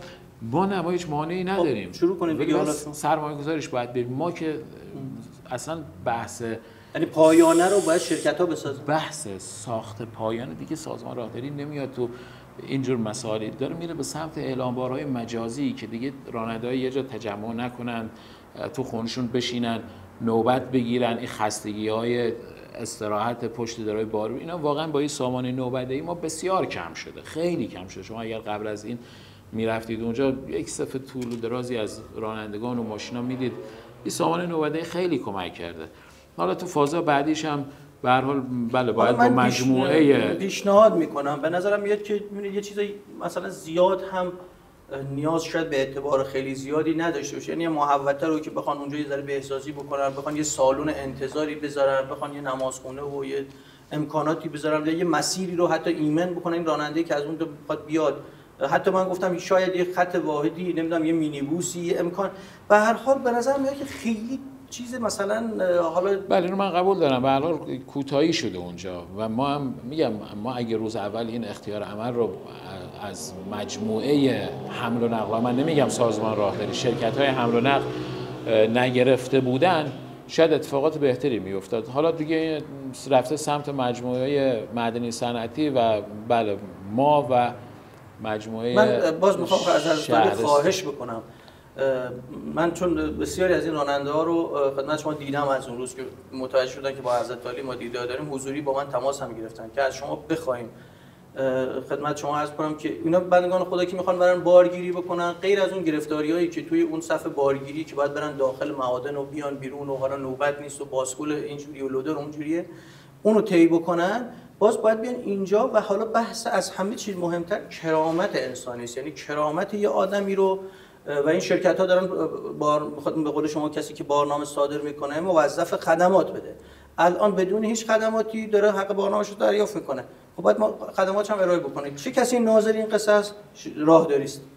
یعنی حلقه مفقودش اینجا میرسه به ازداری و مجموعه شما. من خدمتتون عرض کردم که شرکت حمل و نقلی که تأسیس شده حاضر اون جایی که تأسیس شده محل فعالیتیش هست خدمات بده به راننده. ولی به هر حال راننده ترجیح داده اونجا خب خدمات رو بگیره، ترجیح داده خدمات رو اونجا بگیره. حالا اونجا به هر حال اختیار عمل شده در اختیار شرکت‌های معدنی صنعتی. یعنی الان ما اگه بخوایم اونجا که اون اقدام انجام بشه رو باید خواهش بکنیم از شرکت‌ها که این کار انجام بدن یا از باز شرکت‌های حمل و نقل؟ شرکت‌های معدنی ببین محدوده تحت تصدیگری شرکت‌های معدنی صنعتی است. ما حاضریم اگر واقعا رانندگان با این حال ما اگه یه جای دیگه هم بیاییم این کار رو انجام بدیم قطعاً رضایت راننده حاصل نخواهد شد. چون واقعا اونجا الان راحت کرده کار راننده رو. ولی این که فقط هیچ امکاناتی نداره. نه اینجوری هم نیست که هیچ امکاناتی نداشته. شو اونجا هست، نمازخونه هست، سرویس بهداشتی خوبی هست، ولی خب استراحتگاه اونجا نیست به اون شکل. نه یه سالن انتظار نیست، بعد مسیر میگم خاکی خل و اینجوری است. یعنی یه جای اسمشو بذاریم پایانه نیست حقیقتش. اصلا یعنی نمیشه به قول شما یه شخصیتی در قالب اینکه مثلا بگیم پایانه بهش بدیم. ولی این رو بله باید حالا ما با هماهنگی تشکل‌های صنفی در دستور کارمون هست ساماندهیش کنیم و یه هماهنگی هم از طریق فرمانداری با شرکت معدنی صنعتی انجام خواهیم داد که اونجا رو بتونن یه ساماندهی انجام. خب من این کامنت‌های رو که مردم گذاشتن رو خدمت شما ببینیم که کدومش رو در واقع حالا بخش زیادیش رو من اینجا توی سوالاتمون بود خاصه کردیم آقای مهندس رو هم، ولی خب ببینم که کدوماشو نقص ایمنی در جاده‌ها چرا با وجود افزایش تصادفات و خرابی جاده‌ها تاکنون اقدامات موثری برای بهبود ایمنی و نگهداری جاده‌ها که شما توضیح دادید گاردریل و اینهاست ابهام در هزینه کرده بودجه، چرا شفافیت لازم در نحوه هزینه کرده بودجه‌های اختصاص یافته به پروژه‌های راهداری وجود ندارد؟ سامانه‌ای دارید که مثلا ما مردم بیا بتونن ببینن که شما کجا چه کار کردید، چقدر هزینه کردید؟ والا این رو سازمان راهداری هر سال ما یه سالنامه داریم، تو سالنامه منتشر میشه. نه به عدد ریسک که نداریم، دارید روابط عمومی ما مرتب این مسائل رو روابط عمومی اداره کل مرتب این مسائل رو منعکس مثلا شما الان ما بخوایم ببینیم که اداره شما من خدمتتون عرض کردم که ببینید ما بحث عقد قرارداد و تخصیص بودجه و اینا در حوزه اداره کل هست. من خدمتتون عرض کردم عملکرد شهرداری‌ها با عملکرد ادارات راهداری شهرستان خیلی متفاوته. اونا اختیار عمل دست خودشونه، بودجه رو خودشون تنظیم میکنن. پس اگر شفافیتی قرار باشه اتفاق بیفته در اداره کل، در حوزه اداره کل و قطعا هم هست. بله. خب اینو کیفیت پایین پروژه، علت بی کیفیت بودن برخی از پروژه‌های عمرانی و تعمیرات جاده چیست؟ آیا انتخاب پیمانکاران بر اساس صلاحیت و کیفیت انجام میشه یا روابط شخصی در این انتخابات دخیله؟ اینا رو خودتون جواب بدید. یعنی واقعا قانون این اجازه میده روابط شخصی دخیل باشه؟ خب مردم از بس اتفاق افتاده براشون. ببینید حالا به هر حال دستگاه نظارتی هم که دیگه خواب نیستن یا نیست، به هر حال یه قراردادی میخواد منعقد بشه 1001 آیتم داره، دستگاه نظارتی اونجا هستن، بررسی میکنن، پیگیری میکنن در زمان تحویل، در زمان اجرای پروژه، در زمان تحویل موقت. این که دلیل ذهنیت وجود داره که نظارت ضعیفه خوبه. ببین نظارت ها خوبه، به هر حال ما یه بحثی هست، بحث حالا شرایط منطقه‌ای هست، شرایط اقلیم هست، بحث کیفیت مسائلی که مثلا تأمین مثلا غیر پروژه ها از کارخانجات متفاوت، اینا یه سری دستورالعمل که نمیشه صرف دستورالعمل رو رعایت کرد، مثلا محدودیت هایی هست. مثلا حالا ما اگه بخوایم محدودیت، ما آسفالت قاطعا نباید تو فاصله بیشتر از 40 کیلومتر حمل بشه، ولی آیا ما اینقدر تعداد کارخانه آسفالت تو سیرجان داریم که مثلا بخوایم 40 کیلومتر یعنی مقدوراتون با اون استانداردها دقیقاً با استاندارد فاصله داریم، محدودیت هایی داریم، یا اینکه مثلا فرضاً تو بحث غیر ما یه مؤسسه تحقیقات راه و مسکن یه پهنه‌بندی برای استفاده از غیر مشخص کرده که این نوع غیر در این محدوده از کشور مصرف بشه، این غیر در اون محدود.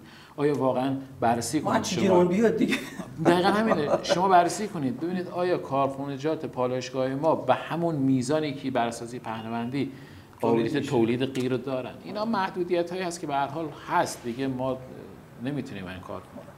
تعریض جاده پاریز به هوماشهر به کجا رسید؟ یک سالی که این پروژه استارت خودم اتفاق نمیفته. بله این پروژه پاریز هوماشهر پارسال یه پیمانکاری ما قرارداد اداره کل ما باش بست جهت تعریض و بهسازی این مسیر.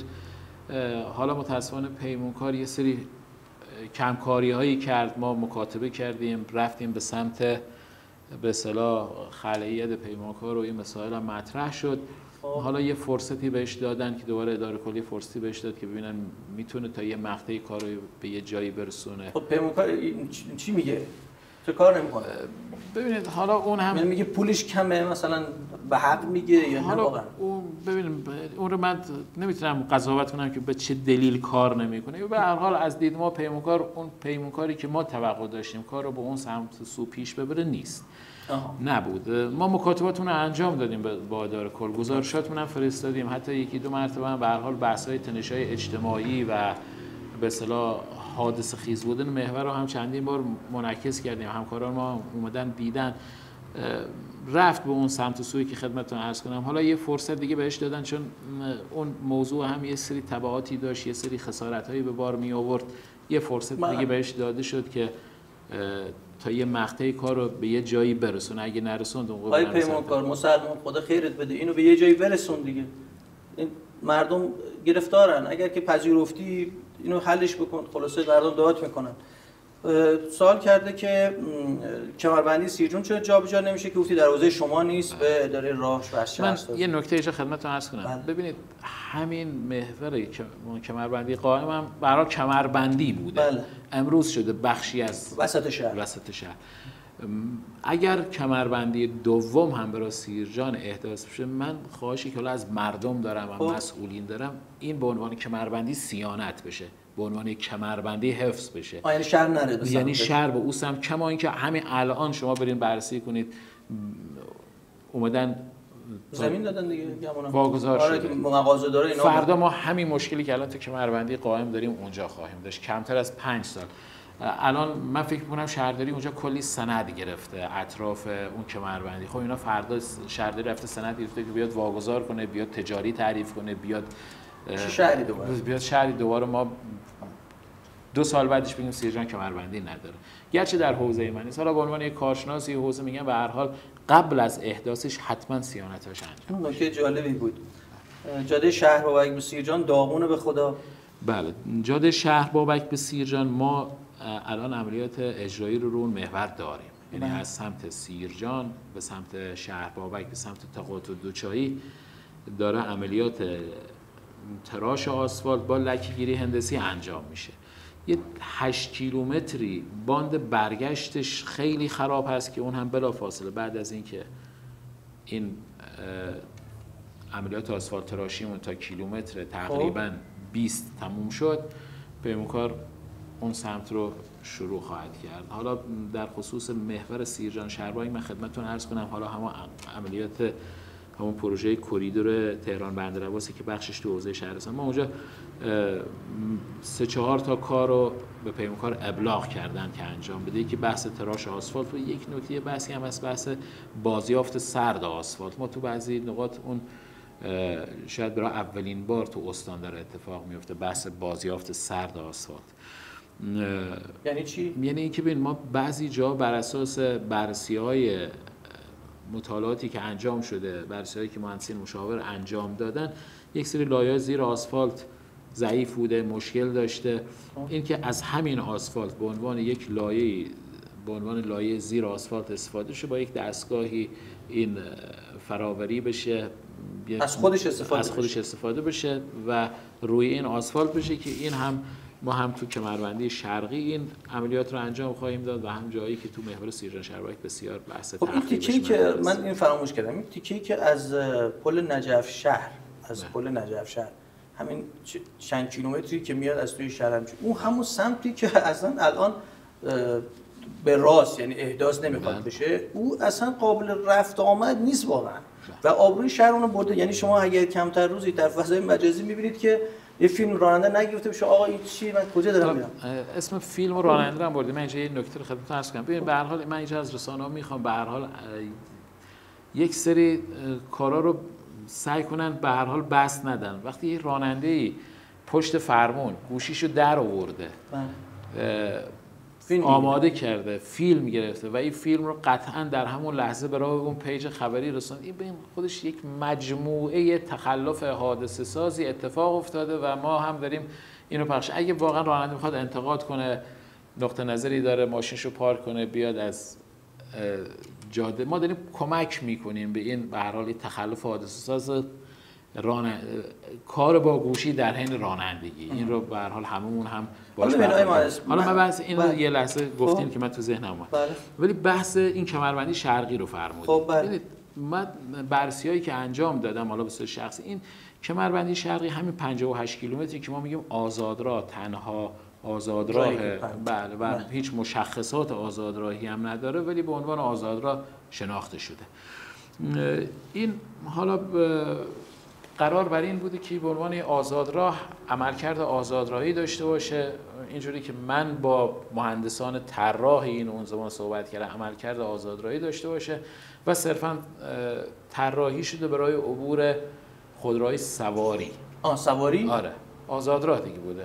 قرار نبوده کامیون از روی این عبور کنه.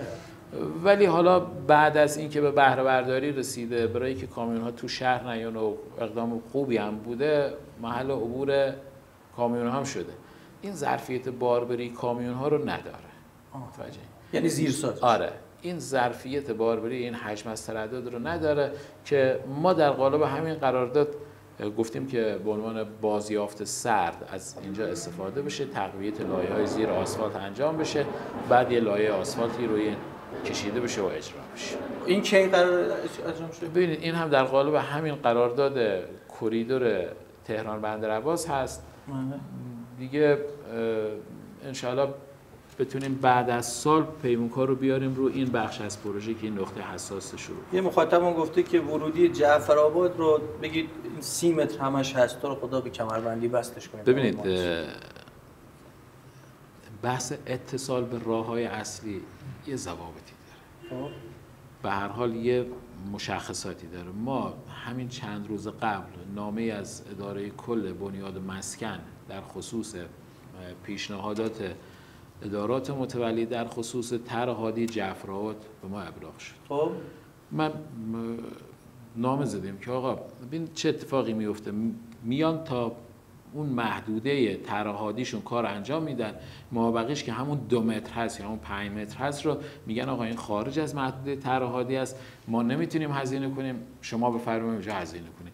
در صورتی که اگر شما میخواین طرح هادی مصوب کنید، اول ورودی روستا رو وظیفه اون دستگاه متولی، حالا یا دهیاری هست و یا بنیاد مسکن، اول بیان اتصال به راه اصلی رو ساماندهی کنن، بهسازی کنن، بعد ما اگر قرار باشه مجوز بدیم یا اینکه تاییدی رو بدیم برای مصوبات طرح هادیشون برن اجرا. آقای دهیار جعفرآباد برادر، برو پیش آقای مهندس مشکل ما ارادت داریم، ارتباط هم خوبی هم با هم داریم، ولی این که به هر حال حالا اگر یه فاصله زیادی بود تا روستا، ما میگفتیم به هر حال این دیگه نمیشه قرارش بدی در محدوده طرح هادی، ولی وقتی این فاصله 2 متر شما اگر برید دقیقاً به 5 متر دیوار دیگه، دیوار به دیوار میکنم.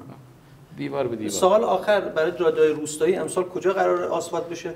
ببینید بحث اعتبارات روستایی من خدمتتون عرض کردم، محل هزینه کرده اعتبارات راه روستایی از محل اعتبارات استانی هست. خب هیچی اومده اشکال؟ اعتبارات استانی هم تو کمیته برنامه‌ریزی شهرستان برنامه‌ریزی شده، یک سری محورها مشخص شده، ولی خب متاسفانه این به شکل همون عدد مونده. کجا قرار بوده اگر ما محور 4 گنبد رو داشتیم که الان 3-4 سال همینجور اعتبار بهش تخصیص داده میشه، پولی بهش خب ما محور باشابدون رو داریم. خب حالا امسال خوشبختانه به هر حال با رایزنی انجام شد 2 کیلومترش تونستیم آسفالت کنیم و خوشبین هستم که حالا تو 3-4 ماه آینده اون 2 کیلومتر مابقیش هم بتونیم آسفالت کنیم.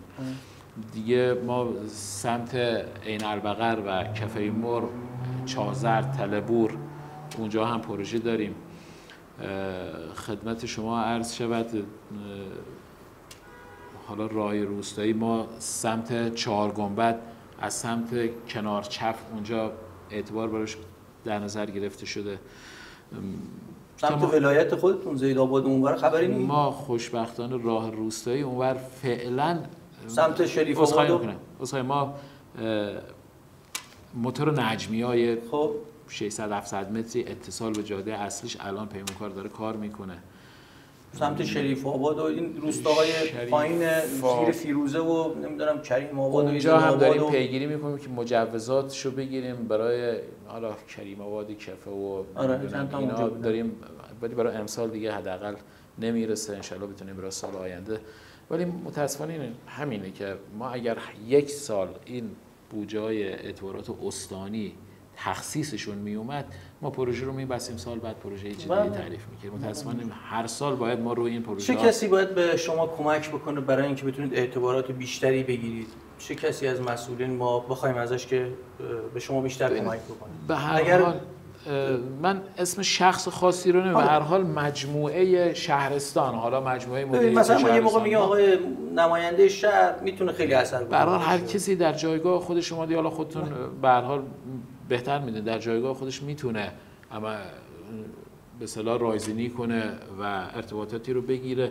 خوشبختانه الان هم بستر من فکر می‌کنم تو استان به شکلی باشه که به هر حال همشهریای خودمون هم تصمیم گیر هستن، سیاستگزار هستن، میتونه تو بحث بودجه و اعتبارات مقامات ارشد شهرستانی رایزنی کنن، بتونیم این رو من همین اگر بحث تأمین و تخصیص اعتبار پروژه ها به وقت و به شکل مطلوب تأمین بشه، عملا ظرف یک سال یا 2 سال آینده 70-80% مشکلات حوزه راه حل خواهد. شما فرمودید که شرکت‌های مجموعه حالا سمت مجموعه گلگهر خیلی به شما کمکی نکردن، ازشون هم خواستید تا الان که به شما کمکی میکنن؟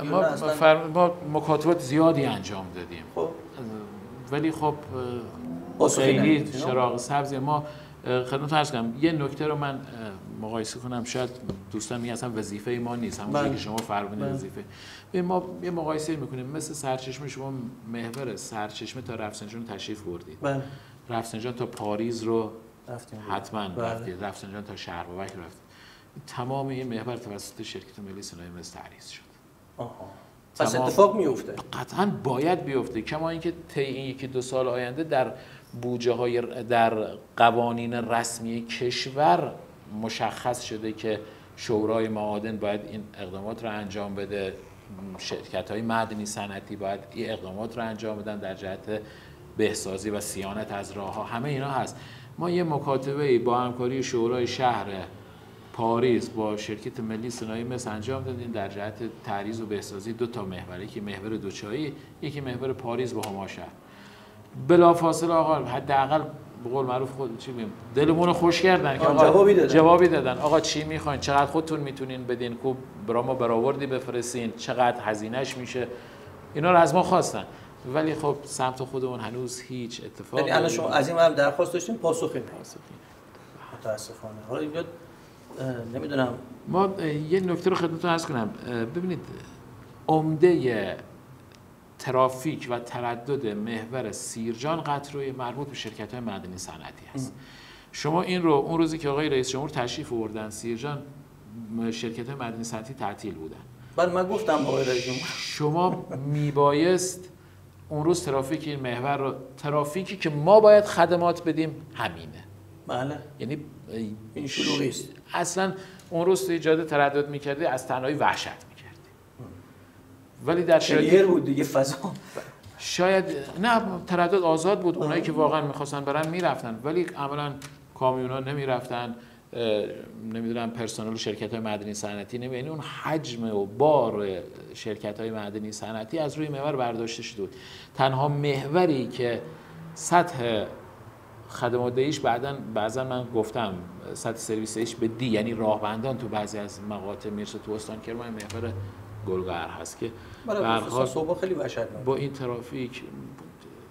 برای حمل و نقل ریلیش اقدامی نشده؟ اون رو من اطلاع ندارم، به هر حال باید از خودشون بپرسین. به هر حال من فکر میکنم در این جهت هم حرکتای باید انجام بده، یعنی افق توسعه گلگهر به این سمت و سو میره که باید اتفاقات انجام بشه. این از متولیان تا جلسه چیزی صحبتی نه با ما ایش در این زمین صحبتی نشده.